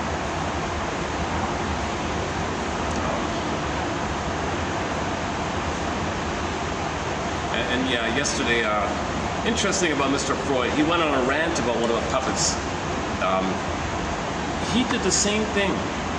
He went on a very intense, unusual, hysterical, aggressive rant about one of the puppets. And either A, unfortunately, I hate to think this, but it's possible he's part of the campaign to A, focus and blame him, don't blame who puts him in there. Don't blame what's the guy with the goat beard, I forgot his name, and his buddies there. Don't blame those kind of guys behind the scenes. Just blame the puppet. And he said, all the puppets, cold and unfeeling, he's one of the worst people in the world, or something, all these kind of things. So Mr. Freud either was protecting that side, or he's afraid to mention him, because he's very bound to his mother. So he might transfer his mother onto the plunderers and disperse his anger onto the puppet. It's called splitting, either or. So that's a huge blind spot, if he really is doing that. Some people think, or he's unknowingly doing it, or he's consciously doing it as a deliberate propaganda, because his nephew is the father of propaganda. So as a deliberate propaganda campaign. So they play the song Creature from Jekyll Island by the AI outfit called Shocking Truth. That's a little bit about that. So I went on a bit of a rant about that kind of thing. So I also hesitate. I don't want to mention, the HOU, fill in the blank, fill in the blank, of, fill in the blank, fill in the blank, fill in the blank, fill in the blank, fill in the blank. Is that right?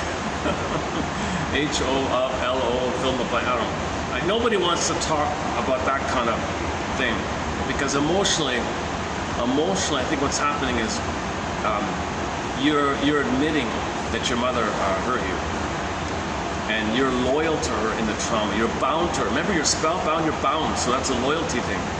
So you can blame someone else. You're loyal to the mother. So he was very loyal to his mother. Every Sunday, Mr. Freud brought some flowers. Went to his mother down the road. Mother, do you like the flowers? They're nice. You're such an amazing mother. He did this whole routine of giving flowers every Sunday. So look at that, eh? He was an extreme, intense mama boy. And his buddies who talked about the mother issue, no, give me back my ring. Mr. Young in particular, Adler, and Otto Rank, and who's the other one? A couple of others. I'm sure it happened to Burglar as well. Burglar was one of the earliest ones there. Burglar doesn't mention it, but nobody wants to throw out the baby with the bathwater. So people preserve psychoanalysis, but it kind of got off on the wrong start with this over-focus on protecting the mother. So we had a discussion recently about that maybe we should update the theme of psychoanalysis to Odysseus. We got to shift from Oedipal mentality. Because there's a risk of thinking it's too set in. So then you're blaming. No, you got to think more in a flux, like a mode, learning mode. Okay, that's the waves. So Oedipal. So that's Odysseus. So we got to be more Odyssean. One lady said, part of the Odyssean is to see the two sides, Okay, and Orestes see the two sides. To separate from the mother, you got to see the two sides. So that's the courtroom scene, half. And then Athena said, okay, you saw the two sides, you're not guilty. So he separated. So these metaphors are inner dynamics, they're not true on the outside. Jeez. If I sit here, I got all these giant, high-def billboard things flashing. Let me change my angle here. I don't want a little distracting here. One second.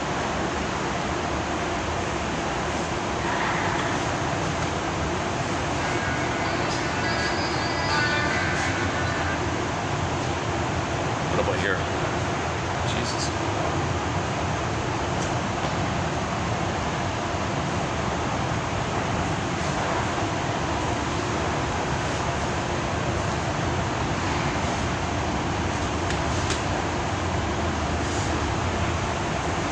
Last time I was here, there was a plant I could use it to block the took it over. All right. Yeah. I just got to block that flashing billboard thing. Just shocking. Recently, we talked about the Odyssey story. That was an interesting discussion to be updated. So recently, there's a very cynical, immensely cynical Trojan horse promising the Odyssey. No, it was a Trojan horse. It was a horror, shock you, hurt you. Very, very disturbing thing. So we talked mainly about Armand de Sante's version, 1997, by Andrei Konchalovsky. If you want something that's relatable to the Odyssey, something that has the spirit of the metaphor of psychology, you know, you got. I think the best one is the Andrei Konchalovsky in cooperation with the Hallmark company. So Hallmark, Jim Henson and the Puppets, Hallmark, okay, intelligent guy, director, great soundtrack, filmed in Turkey, international Italian actors and actresses, a great production. I recommend if you can find the VHS, it's the complete thing. When they moved it over to DVD, they cut out many of the key scenes, including, can you believe it or not, the Sirens scene. I can't believe it. I think I know why, but not unnecessary to do that. So, but the DVD, I noticed, is currently available on YouTube. They'll take it down, but so while it's up, I recommend watching the 1997 Odyssey starring Armand de Sante. I saw one review recently about the 1968 TV series from Italy, 1968 television series of the Odyssey.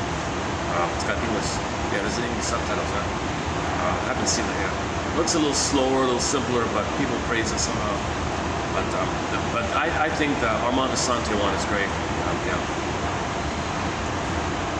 So we talked a lot about the whirlpool, despair, or Scylla, the different versions. That's monsters of it. So self-activation snaps at your progress. You don't want to be despair. Try, gotta navigate, right? Okay, Cyclops, okay. He says he feels like a nobody, empty. Well, Grandiosa, he's a braggadocio, but he feels like a nobody, a no man, right? This whole emptiness inside. And then, okay, all the regressive ideas. Lotus land, regress, space out, now forget about things. Anytime there's a temptation to regress to Sirens, so tie yourself to the mast. Okay, the Circe, he stayed in his human form because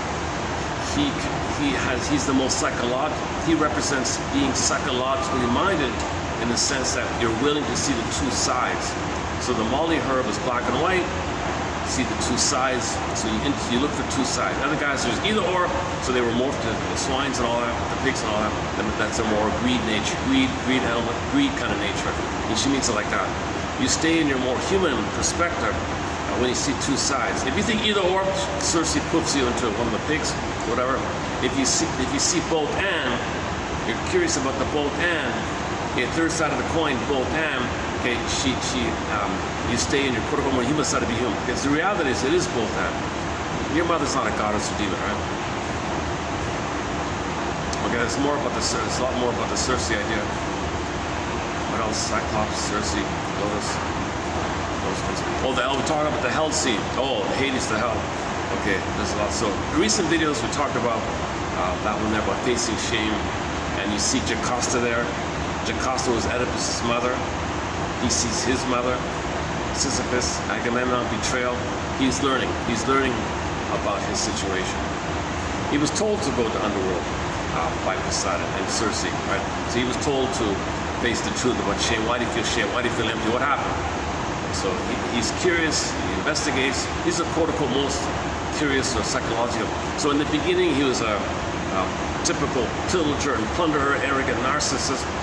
And then at the end of the story, he has a sense of self. And he buries the old way with the ore in the sand idea. So it's a great story. And then yesterday we talked about the psyche myth, where a counselor borrows the images from the psyche myth to help her students have perspective. So just imagine a bird in the sky looking down, seeing everything, have perspective. That'll help you. If you're a counselor, you got a perspective. So just think about the bird, number one. And in the story, the bird gets the water at the top of the mountains. So you get the juice, the vitality, the flow. You see, you get the juice, the spirit, and the spring water way at the top. Only birds can. So to have that image in mind, the birds in the broad perspective, then you get the flow, the feel. Discriminating your defensive political need versus your real need, dividing the seeds. Plus, do you feel it or does your mother feel it? So move toward differentiation. Okay, what's you, what's not you? Dividing the seeds. So this dividing the seeds is a major one. It moves towards differentiation. Okay, mother's a person, you're a person. You got to divide the seeds, but you got to parse out what do you feel and what does she feel. Maybe you feel what she feels, and you think it's your feeling, it's her feeling. So you believe that, no, she told you she did, so parse it out. So if she said you're no good, you say you're no good, parse it out, no, that's a seed on her side. So you got this whole topic about discriminating your real unmet need and your feeling about you versus your defensive structure. Can you parse things out? Because your defensive structure is related to the trauma, and you can find yourself dividing seeds. Okay, perspective, dividing seeds. Yeah, both and, you got to find both and, it's a key one. And the other one was, okay, this issue about power. The image was when the golden ram ran around or something. See, power is pretty powerful, right? It can ram over, it can run over you. You could be like the ram, run over others. Got a so, but notice in the story, the ram would run through the rose bushes. And there'd be little tiny bits on the thorns. So the birds would gently pick a little thorn, give it to the girl, right? So that's the idea of the power. It's just little amounts so that you don't aggress and you don't want to be the aggressor and you don't want to be aggressed upon. So the fourth was a boundary where you can say no to things, or no, something's too much, say no to it like that. Okay. There's more about the Odyssey. I spent a whole week on it. Okay, let's go. So as promised, walking over here, I said we have some more quotes here. So let's do this one here. Mark Twain. This is from the old book, the Delphi Society people. Mark Twain once said that, so far as he knew, he had only one quote-unquote prejudice, and that it was enough for him to know that such and such belonged to the human race, the human family. He couldn't say anything worse about it. And he couldn't say, I can't say anything worse about you. The worst I can say is you're a member of the human family. That's the worst I can say about you is that you're a member of the earth family, human family, trauma family.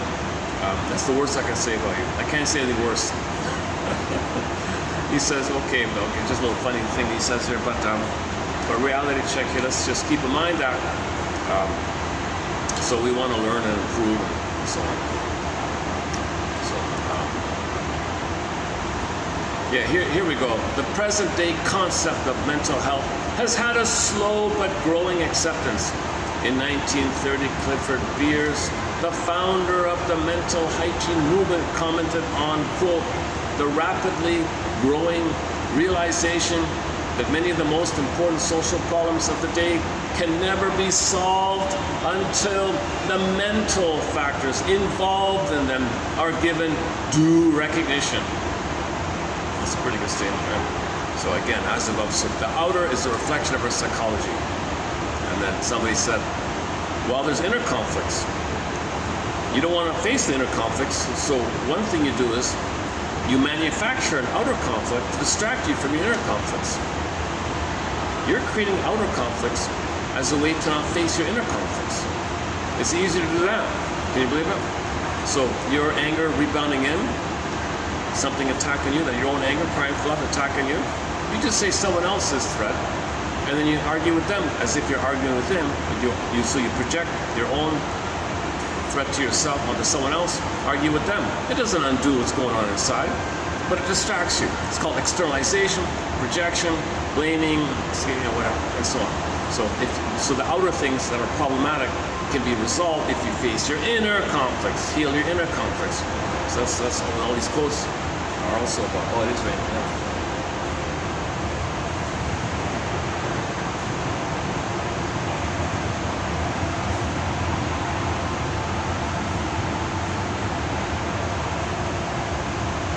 That's some prime. Well, that's some prime. Oh my God, that'll be this. This shop closed, but look, it's empty. It's emptied out, right? It's got a view of the park. Oh my goodness, that'll be a prime.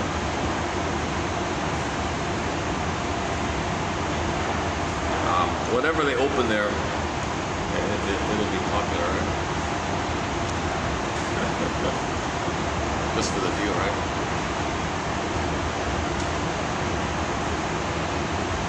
What they had there before was some overpriced luxury items or something.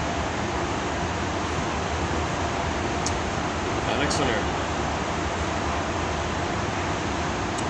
Okay, this one here. This guy is a PhD in counselor, and he said he was trying to understand the bullies that he comes to. A little bit about that, and he was trying to highlight this issue that our brain is for the jungle. Like the survival brain is a jungle thing. But when the baby's traumatized, frozen, you always think it's a jungle. That's it, right? What frightens us so?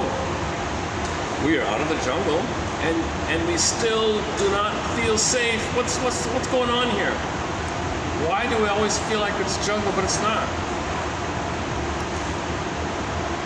Actual lions, it's extremely rare, or physical cars or whatever. But it's different, right? And now the problem is things are getting too confused. We're less capable of distinguishing between actual and fancied threats. And so we're always vigilant because of that. We are left with a setup built. We are left with a so humans have a survival brain.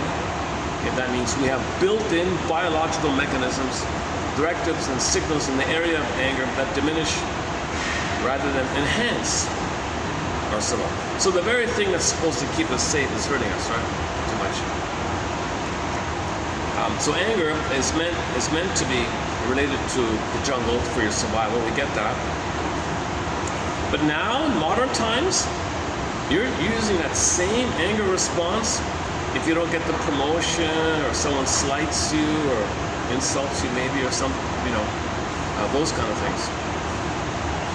Yet somehow we have developed in our minds a crucial linkage between affronts of our status to even minimal measure, to even a minimal measure, and the very. All right. So your trigger. Some slight in the present is not a real danger, but you're reminded that the baby would die with no mother. If the baby abandons or the mother hurts the baby, he would die. So the anger is legitimate.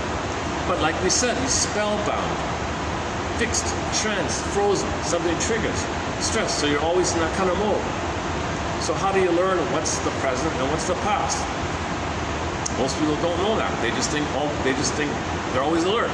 They don't parse out unconscious fear and projected fantasy fears.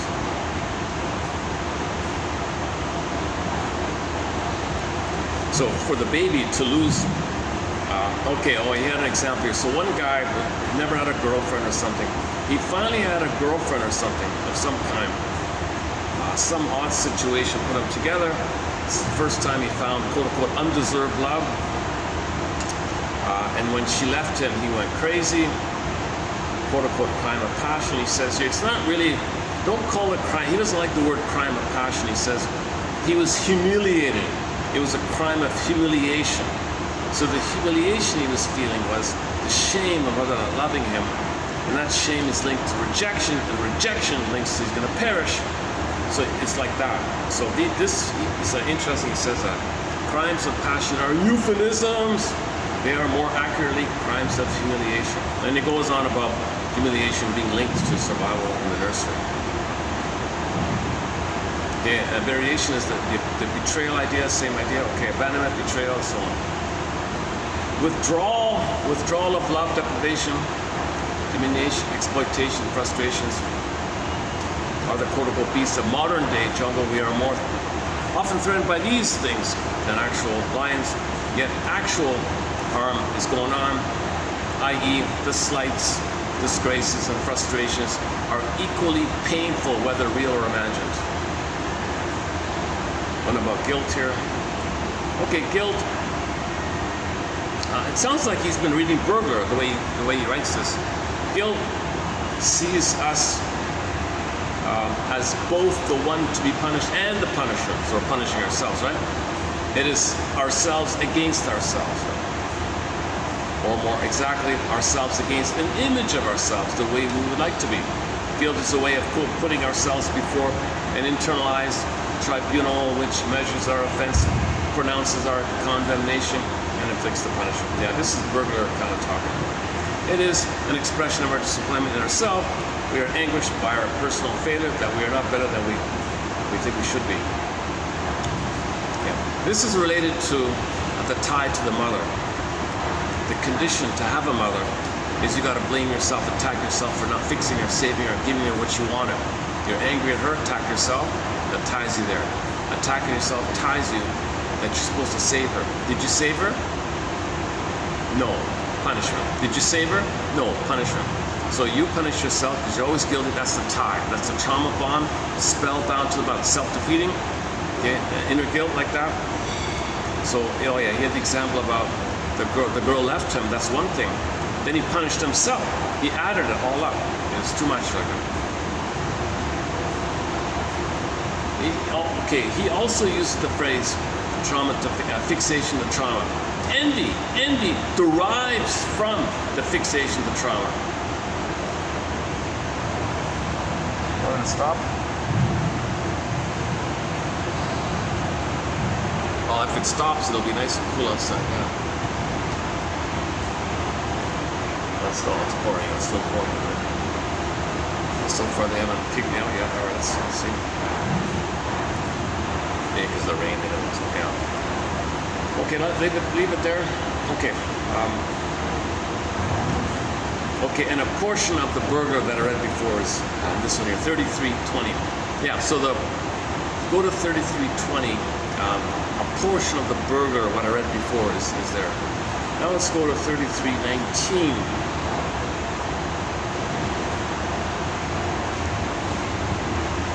Yeah, so this guy also makes the link. Fixation to trauma, okay, leads to the compulsion to repeat, or includes, he says here, fixation to trauma includes, it includes, if you're fixated to trauma, included in being fixated is the compulsion to repeat.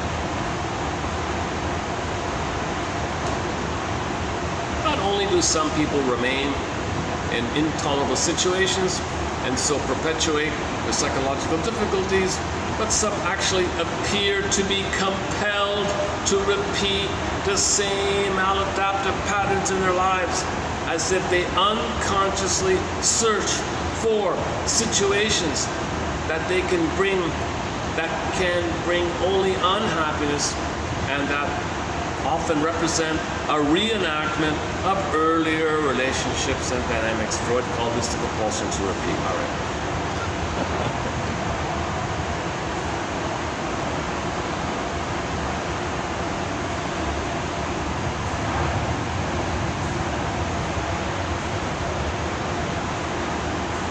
we doing? 4:10. Okay. Oh. Okay. I've only got about 40 minutes left on the storage here. My phone, I have a problem with the phone. It doesn't go over to the memory chip. I only have the built-in 2 hours and 40-minute storage. Maybe less. Maybe it's only 2.5 now. Yeah. Okay. Next one here.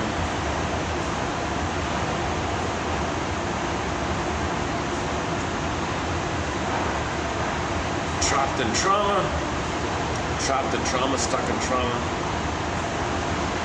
Okay, this one about dreams. Let me just skip this one for now. Okay, there's one about dreams. Let's skip that one. Next one here. Infatuation. Okay, infatuation. One study on limerence, infantile love, puppy love, transverse love, just one look, spellbound, stresses that an attraction is based on resemblance to a fantasy which derives from the original. All right. And other people focus more about how falling in love represents an attempt to get a better outcome from your mother. Yeah, it's a common one. All right.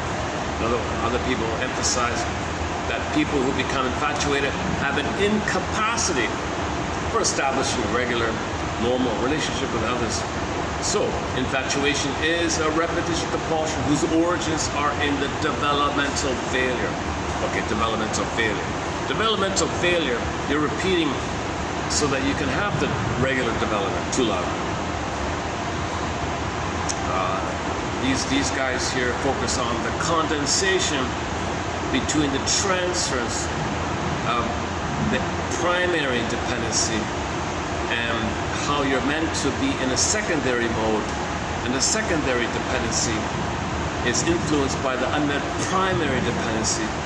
So the jargon is the condensation between narcissism and so-called edible wishes. All right, 3 people. So the problem with the mother, right?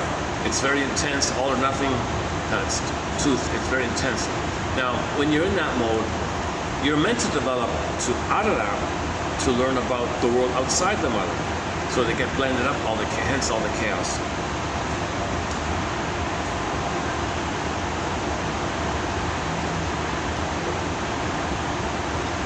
Okay. Margaret Mahler has studied the behavior of infants and young children in the context of the interactions with their mothers. She is best known for her groundbreaking work, The Psychological Birth of the Human Infant, which describes in detail what she calls the separation individuation process. A process, as one guy in his introduction to Mahler's memoirs says,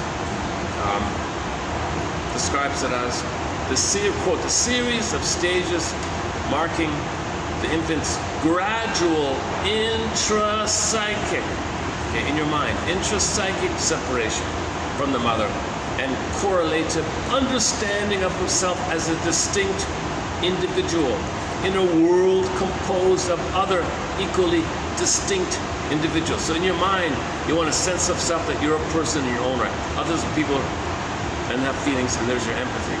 And there's your respect of empathy, of their subjectivity. Subjectivity. That's separation from that. If you don't have separation, then you have a hard time in that area. Oh, it's really pouring down. Oh, we might see some lightning strikes.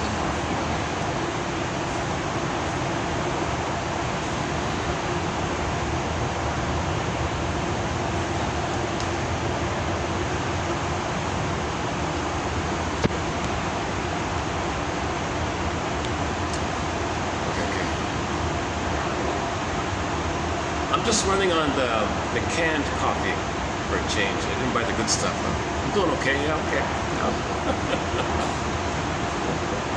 I usually buy like one really high quality coffee to feel good when I do the video. But they switched over to a cashless. Oh, I don't want to get into this whole thing. The cashless.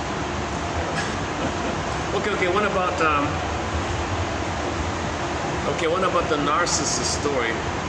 Yeah, this author talks about a novel where the woman is like Narcissus. She is Narcissus. Gwendolyn, is that right? Underlying the story of Gwendolyn, in this novel, is the pattern of the myth of Narcissus. At the beginning of the novel, Gwendolyn is a female Narcissus, self-centered and cold in her relationships. Unlike the mythological Narcissus, however, who finally pines away, who finally dies pining away for his own image, Gwendolyn is cured. Oh, she's cured. Gwendolyn is cured of her narcissistic disorder and begins to grow into a mature adult with a capacity to care for herself and others. Okay, so her boyfriend was a guy named Rex. Sounds like a dog, right? No, just kidding. Hey, Rex. Okay, so she had a guy, one guy was chasing her. She always rejected this guy, Rex. After she rejects this nice man named Rex, she breaks down and sobs, quote, "Oh my God, what's going on with me? What can become of my life? I can't bear anyone to be close to me. What's going on here?" Well, turning point. She realizes, at least momentarily, that her contempt for others is a sign of a deficiency in herself. Okay, so the moment she said, "What's wrong with me?" Okay, she begins the journey. So Gwendolyn went on the hero's journey. Okay, she became Odyssean and finally was able to love. One example of her callousness, her coldness before that time was one time her boyfriend fell down and hurt himself. Gwendolyn, unable to feel concern for his welfare, thinks only of her own enjoyment. Okay, so the two of them were riding horses or something. He fell down, was in pain, broke the leg. I just want to enjoy my ride. Just totally ignore him. Now that's how cold she was, right? The narcissistic disorder has to do with the person's difficulties in completing that separation between self and mother images, which is necessary for normal life. So in the mind, she is separate from the mother. So her boyfriend hurts himself. I don't care. I'm in a blissful, fusional, grandiose self in my mind. I don't. So if a 4-month-old baby, let's say, hits another 4-year-old baby in the sandbox and he's hurt, the baby who hit him doesn't understand the pain of him. He just goes on. Doesn't register. The 4-month-old baby breaks an expensive dish. Mother's very upset. Did I do something wrong? I don't get it. So it's this autistic, quote-unquote, psychopath. I don't want to use that phrase, but it's sort of this empty, this autistic state. So narcissists have an emotional autism in this kind of area. So she was like that, didn't care. Lack of empathy and so on. All right.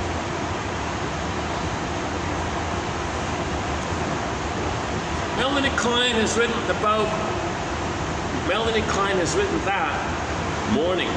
Okay, so when you mourn, what's happening is you're gonna create for yourself the ability to differentiate. Because if you mourn and see both and, then you differentiate. Splitting precludes it. Splitting doesn't allow it. When you see both and, you're mourning. Okay? That's a depressive position of person to person. Now you can mourn because it's a person. You don't see them as a person, you don't mourn. Key point here. Melanie Klein has written that mourning reactivates the depressive position. So babies begin off with splitting and projection, projective identification, either or, agree. Okay, externalization, either or. Okay, that's the paranoid schizoid mode. The monster attacking yourself, oh, this is that, paranoid. Okay, schizoid, detached, cold, can't feel no empathy. So in later development, it gets to both and, person to person. Then that's in your mind, you were able to see your mother's both and. and you're a person, she's a person. But if she hurts you too much, fragmentation is all, and you're stunned and spellbound, and you're repeating, trying to undo it, resume development. So if you do resume development, by the active work of grief work, you can resume development. Robert Bly's main message, grief work is the doorway to identity and feelings. Melanie Klein has written that mourning reactivates the depressive position that occurs when the infant reaches the stage of being able to recognize their mother as a whole person. In the story of Narcissus, the youth goes to a sheltered pool surrounded by grass and untroubled by others. Here, Narcissus looks into the pool and falls in love with the image that keeps him spell dash hyphen dash hyphen hyphen hyphen dash dash bound. That's the key one there, I think. I.e. trauma fixation. That's the highlight of today's video. I think.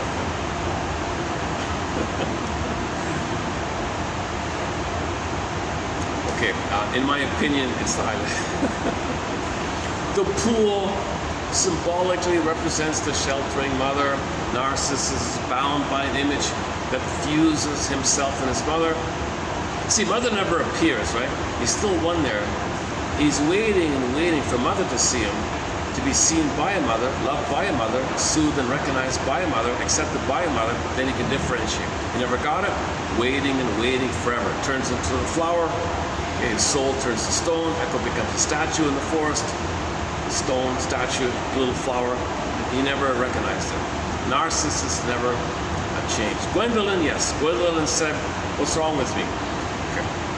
Odysseus was thrown into it when Poseidon says, who do you think you are? And so at midlife you get something happens to you at midlife, you know. So the so-called call to adventure idea, you can consciously think it and choose it, or it just happens to you. Usually it just happens to you, kind of. You know, something happens in midlife, divorce, unhappiness, something's missing. Oh yeah. Yeah, okay, that's it. Oh, that's it, okay, that's it. Okay, is that it? Oh my goodness. Yeah, okay, that's it. Okay, that's it for today. So what I just did in this video was a preview of a 33, 19, and 20. 33, 19, and 20. Yeah, I'll be posting 19 below, right? Or 18, one of those. And I know 18. I discussed 18. Hang on.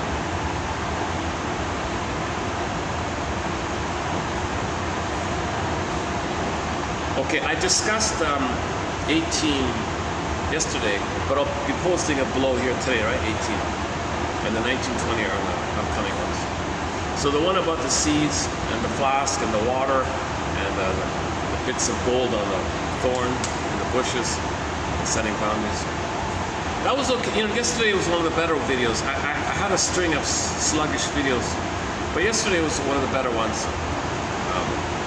Today's sort of half and half, I think. Still raining? Aha! No, it's still raining, right? All right.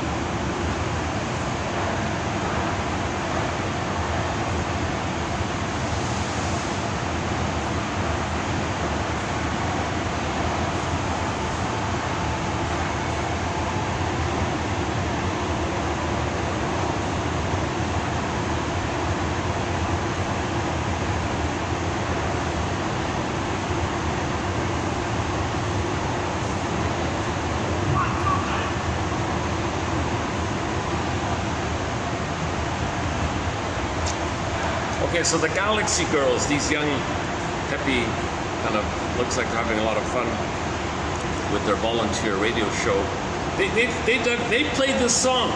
I never would have known it without them, by these guys. 1976. Look up 1976. Detroit's first punk band. I don't want to mention their name. Even the name of the song I don't really like. But let me highlight a few. Let me dig up the lyrics. Musically, it's pretty good. It's an underground anthem. It's got millions of views by now. But before it was banned. What are these banned songs? Forbidden. No. Because of the name of the thing. Now it's considered nothing, I guess. Hold on a second. Let me give me a second here to pick it up here.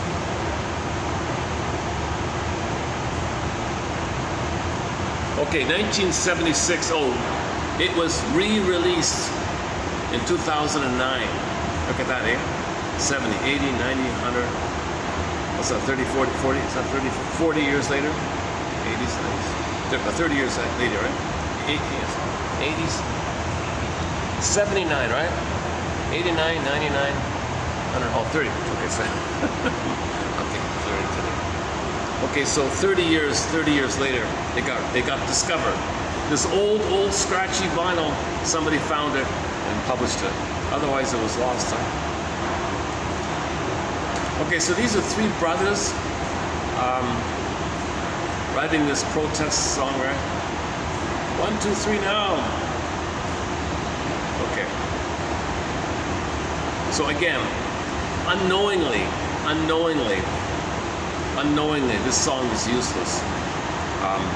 But if you don't identify the behind the scenes people doing this, and you only blame the harmless puppet, you can change the puppet. The puppets don't do these things. The puppets are just there doing their puppety thing, right? They're chosen for that purpose. Once in a while, a puppet is maybe active or something like that, but usually it's the puppet's the puppet. And the people who put him in decide all the things. And the puppet's there to distract you. So even these smart young guys were fooled. So that's fine. Nobody really bothers them. Nobody minds it too much, right? Now, if these guys wrote a song about the behind-the-scenes characters, you know, I'm even afraid to mention it. So I'm just gonna go with H-O. Fill in the blank. A preposition, and then fill in the blank, and then 3 more fill in the blanks. It seems to be based on the thing with Mr. Freud, how he was giving a huge rant to this puppet, and he never mentioned that puppet was totally controlled by one of those characters before I just mentioned. So Peter Phillips talks about it in his book called he calls them the giants. So he compliments, oh, they're a giant, you know, he's even afraid. A professor is afraid to name the behind-the-scenes characters. He calls them giants. He compliments them, he gives them power. He's afraid to do it. So this is all hooked in to the blind spot. Sokomata or something. We're blind to how our mother hurt us. The reason we're blind is because we must believe Mother loves us. We don't want to believe she hurt us. Her hurting us in our age, someone else, the puppet can be blamed for it. The father can be it. The mother must be wonderful. So this is the need to know idea. The only way you can face something better on the outside is face the truth that mother failed you and betrayed you and hurt you, and admit that. So you got to understand it. Then you can understand the outer thing. So there's an as above, so below. If you know yourself, you know the outer. If you know the outer, it'll lead to knowing the inner. It's hard to parse it out like that, because the outer is a reflection of the inner. Like what he said earlier. So face the inner conflict. Michael Jackson faced the man in the mirror. The man in the mirror, he's got an inner conflict inside. What's the inner conflict? Self-activation, self-system. Triggers Scylla, the internal saboteur. That's Scylla, the monster within. What's the monster? It's your anger at your mother attacking yourself. In order to cry for your mother's love, you gotta hate yourself. That's the only way to have hope for Mother to love you. Hate yourself. Hating yourself equals, put an equal sign, Mother, I want your love. I hate myself. Mother, I want your love. I hate myself. Okay, this is like a monster. So in the dream world, it's a monster attacking you. So self-system, anti-self system. So identify that you are angry at your mother for not meeting your needs. And the monster will go away, kind of. So these guys are just blaming the puppet idea. How does it go again? The number one biggest game. It's when they gain the most money. They don't care who they step on. So the short seller, let's just call them the short sellers for short. The short sellers, the pillagers and the plunderers, whatever you want to call them, I don't know yet. Nobody, there's no agreements right there. That's very good. That's very good for the pillagers that there's no agreement. 1%, the elite, the giants. I don't know. the hold up. This one here. Someone else.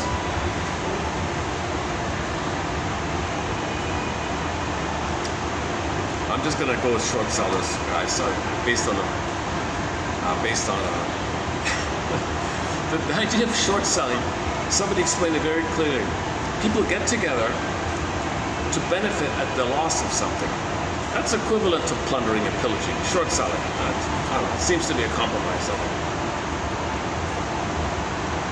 Okay, the number one biggest game.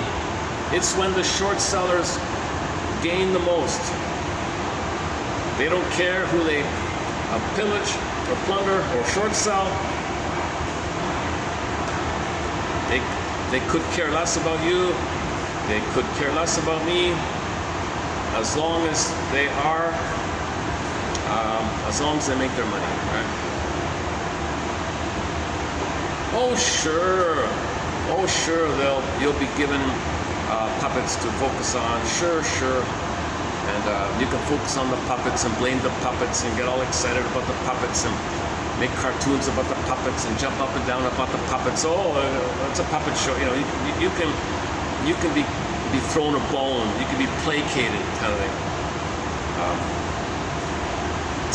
But the puppets, they're slick. They'll just lie and lie and lie, right? But the short sellers behind the puppets, they sent my brother to die. Right? And man, oh man, the common person, the ordinary people, we've been waiting for some kind of enlightenment here, wising up here, self-awareness here. So we're kind of waiting for self-awareness, self-reflection, Hellenic, Delphi, know thyself. Man, oh man, it's sickening to see these lies.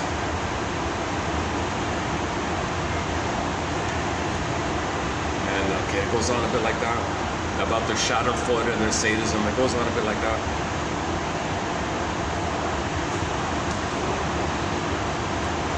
Okay, so it's just about a rant. It's about a rant about their ability to shake hands and smile, but they're lying to you. Meanwhile, they're suffering. All right. Oh, the Hackney brothers. All right.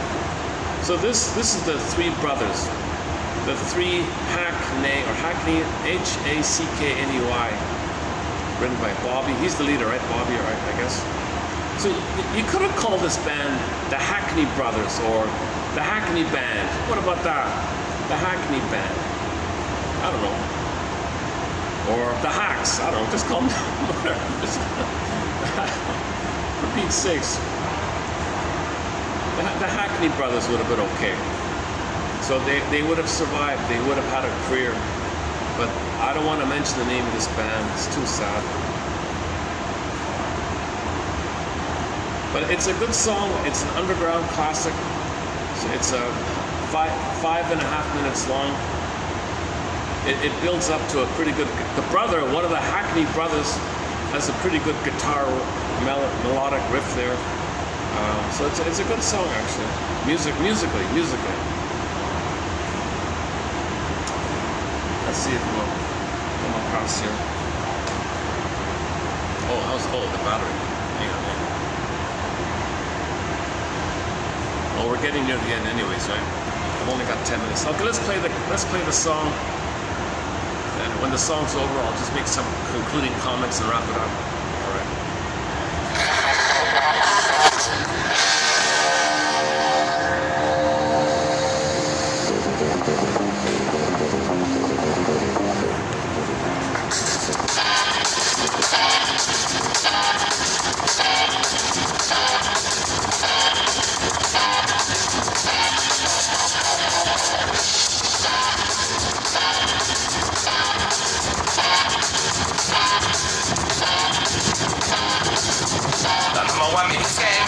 Of fame, like a race at the top, because they wanna be more. They don't care who they step on, as long as they get along. Politicians in my eyes.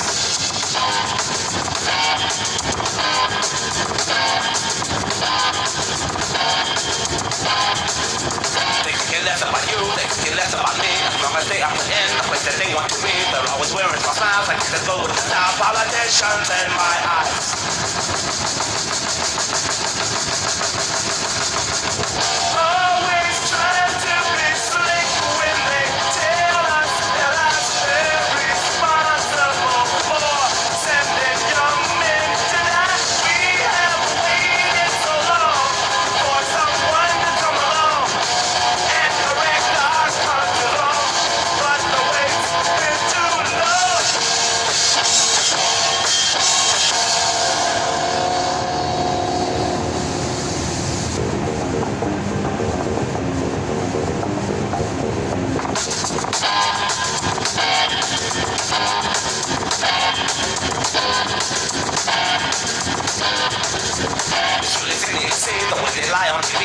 Daddy can be a better man than you see, but when decisions come, that's when they have all the fun. Politicians in my eyes.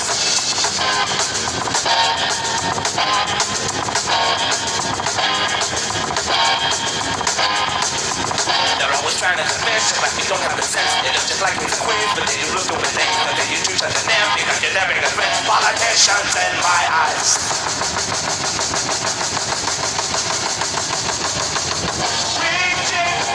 Shaking hands, making friends and other plans. Some will rise, some will fall, some won't even answer call. Look ahead, see them fly, see the twinkle in their eyes. Politicians, tell me why can't you hear the people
Might not have heard it too well there. Yeah, I'll try again another time. Okay, wrap it up for today here. Yeah, check it out, WRIR. A lot of great songs, obscure songs, kind of like this as well, eh? WRIR, volunteer station. I found more good songs from these volunteers. Another good source is Radio Garden. You just scroll around with the circle cursor. You hear the radio from any place around the world. You can randomly hear the radio from any place around the world. Radio Garden, I found a lot of great music. From the Ivory Coast, Campbell recently. A lot of great musicians from Turkey, a lot of great songs from there. Indonesia, Malaysia as well. Radio Garden, great channel, yeah. So if you want some good world music, Radio Garden, like that. Okay. Any final thoughts here? I feel like I gotta end on a fun note here after that heavy song like that. My goodness. It's not really my style. I play it. I play more softer music. I don't really play heavy metal, grunge, or it's labeled as a punk song. So if it is a punk song, that's our first punk song. Our first and maybe only punk song, I guess. See, it's a, I also mention it because self-defeating. Had they changed their name, they could have been successful. Very talented three brothers on stage. They flow easily, and they got a rhythm there. They got a groove with each other, the three brothers. Had they changed the name, things would have been so different for them. But they stubbornly said, no, I want the name, I want to make a statement. And then they failed. And just the one album or something. Lost for 30 years. Somebody finds the old vinyl. Oh, let's publish it again. now it's okay. Because in the meantime, other bands, heavy metal bands, use their name, and so people are, I guess, numb to it or something.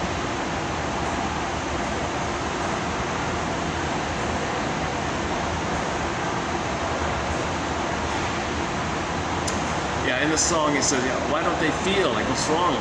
Why don't short sellers have empathy or feelings for other people? Oh yeah, okay.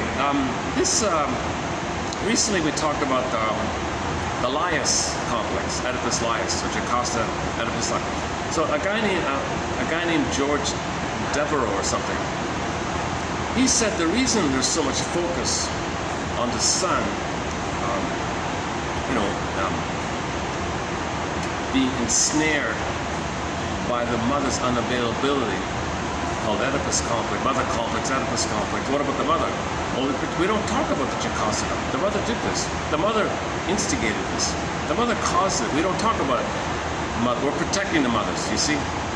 So we have a column here where we're blaming the children. We're blaming the victim. Oh, I had a son. The mother did that. Same with the father. We don't talk about life. This George guy, Devereaux or something, he has an article called The Laius Complex. The Laius Complex. Let's remember here, he was messed up. He was a very messed up character, beyond belief. He was messed up way beyond belief. And of course he didn't want a son. He got drunk once, had the son. The story, the narrative is, got drunk, had the son, didn't want him, rejected him. So there's a starting point right there. You think he rejected him in the sea. It's not a road rage thing. It's not about a road rage thing. It's about the moment where you're facing all the rage of the father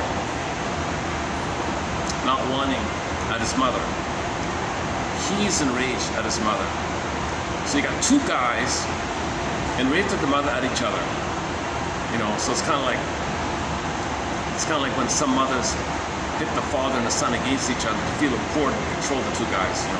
It's a divide and conquer idea. So the mother does this, son, you're with me, and he's the bad guy, I'm the good one, right?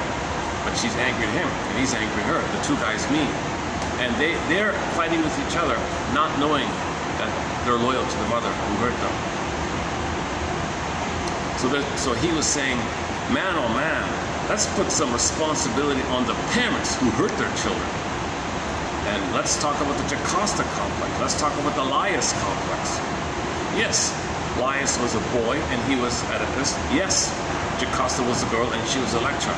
But then still, talk about their parents. The mother was Jocasta, the father was Laius. Got to start somewhere. Don't blame the victim. You know, it doesn't progress when you always blame the victim. At least have some responsibility that the adult is doing this. The adult can change his ways. The adult can be aware and not hurt the kid. Like what's her name? Gwendolyn, is it? She was narcissistic.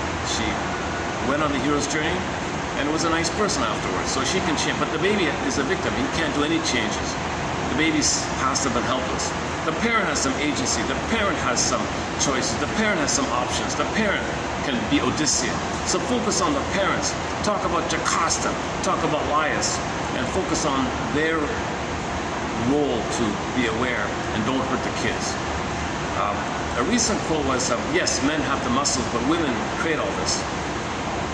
And the healing shift will take place when mothers love their daughters. It starts there. Mothers have to heal, forgive their mothers, and then love their daughters. And when those daughters grow up, they'll love both children and enter age of Aquarius, kumbaya and all that. So we've got to get to this transition where mothers can love their daughters. And then we're okay. But before, to get to that point, the mother has got to see the two sides of her mother and separate from her mother in the mind.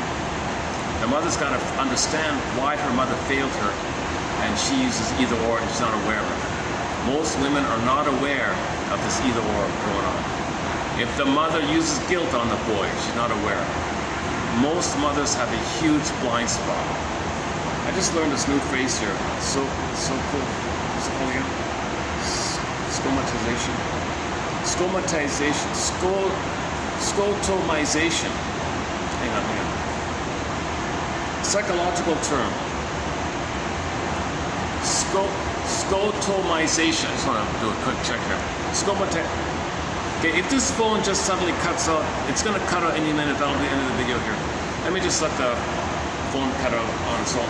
Scomatization is a psychological term that refers to the mental blocking, deletion, or filtering out of unwanted perceptions, memories, or realities. It describes the development of a mental blind spot.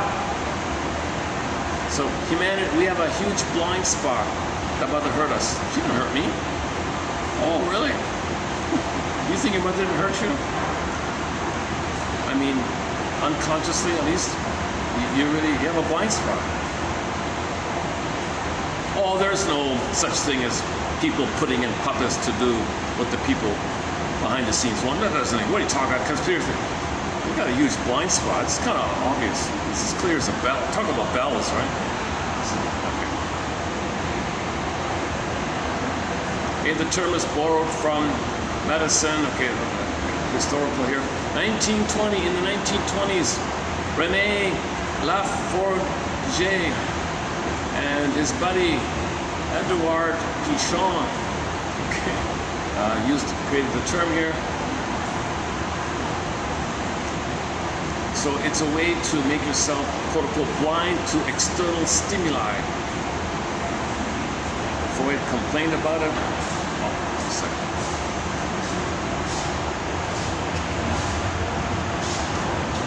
Oh, somebody's curious about it here. So let me later on here. Okay, later.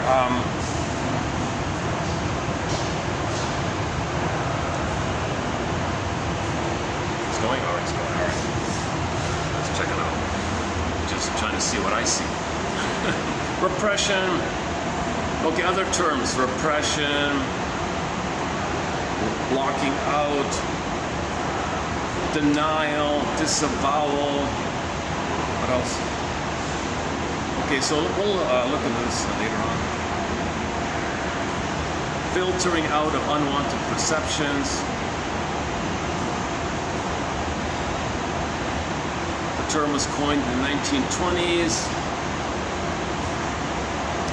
They borrowed it from the, let's go to the Wikipedia, hold us now, see what they say. Oh, that's it?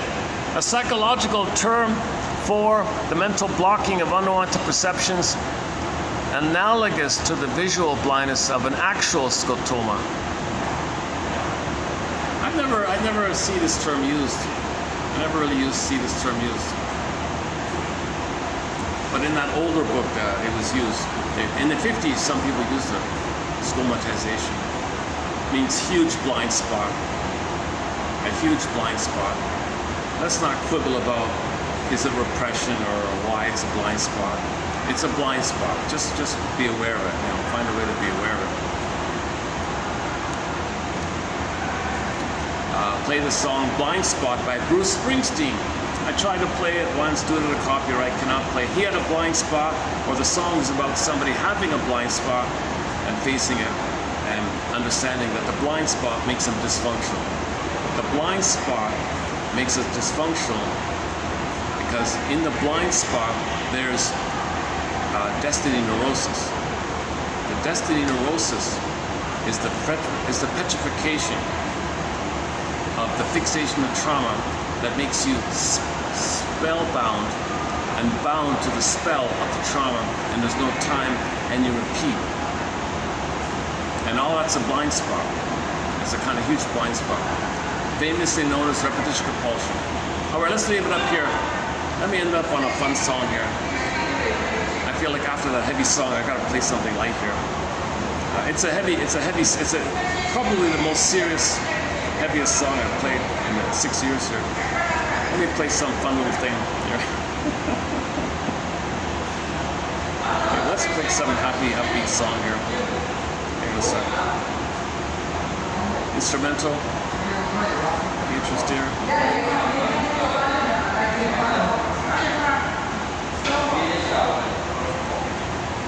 Carry On. Cover of Carry On, Wayward Son.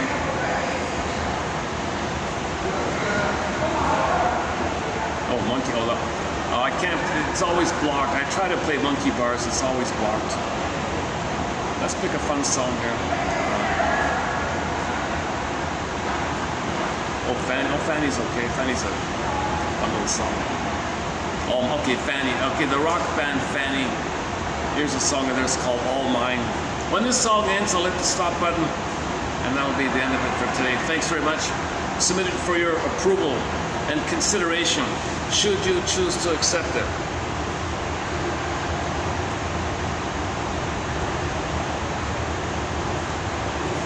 Is to think about this idea of reliving the past in the present, that the present is a reliving of the past, and how that phenomena can be conceptualized as being encapsulated in a psychic capsule, in a suspended state of trauma fixation that's kind of binds you and spell binds you, and you're bound to the spell, you know, like a spell, like a witch's spell, like a spell, and it's a curse, and fate, script, and how this whole system is a puppet master, and you're blind to it, and it's making you repeat, reenact, symbolically, mother's rejection.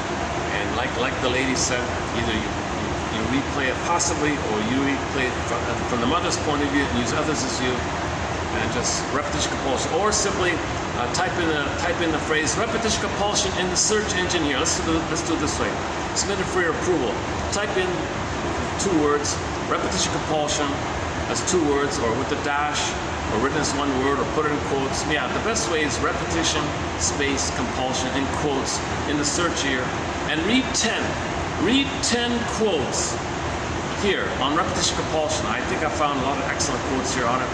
And hopefully and look for the one that piques your curiosity. And I'll see you in the next video. Thanks very much. See you in the next video here.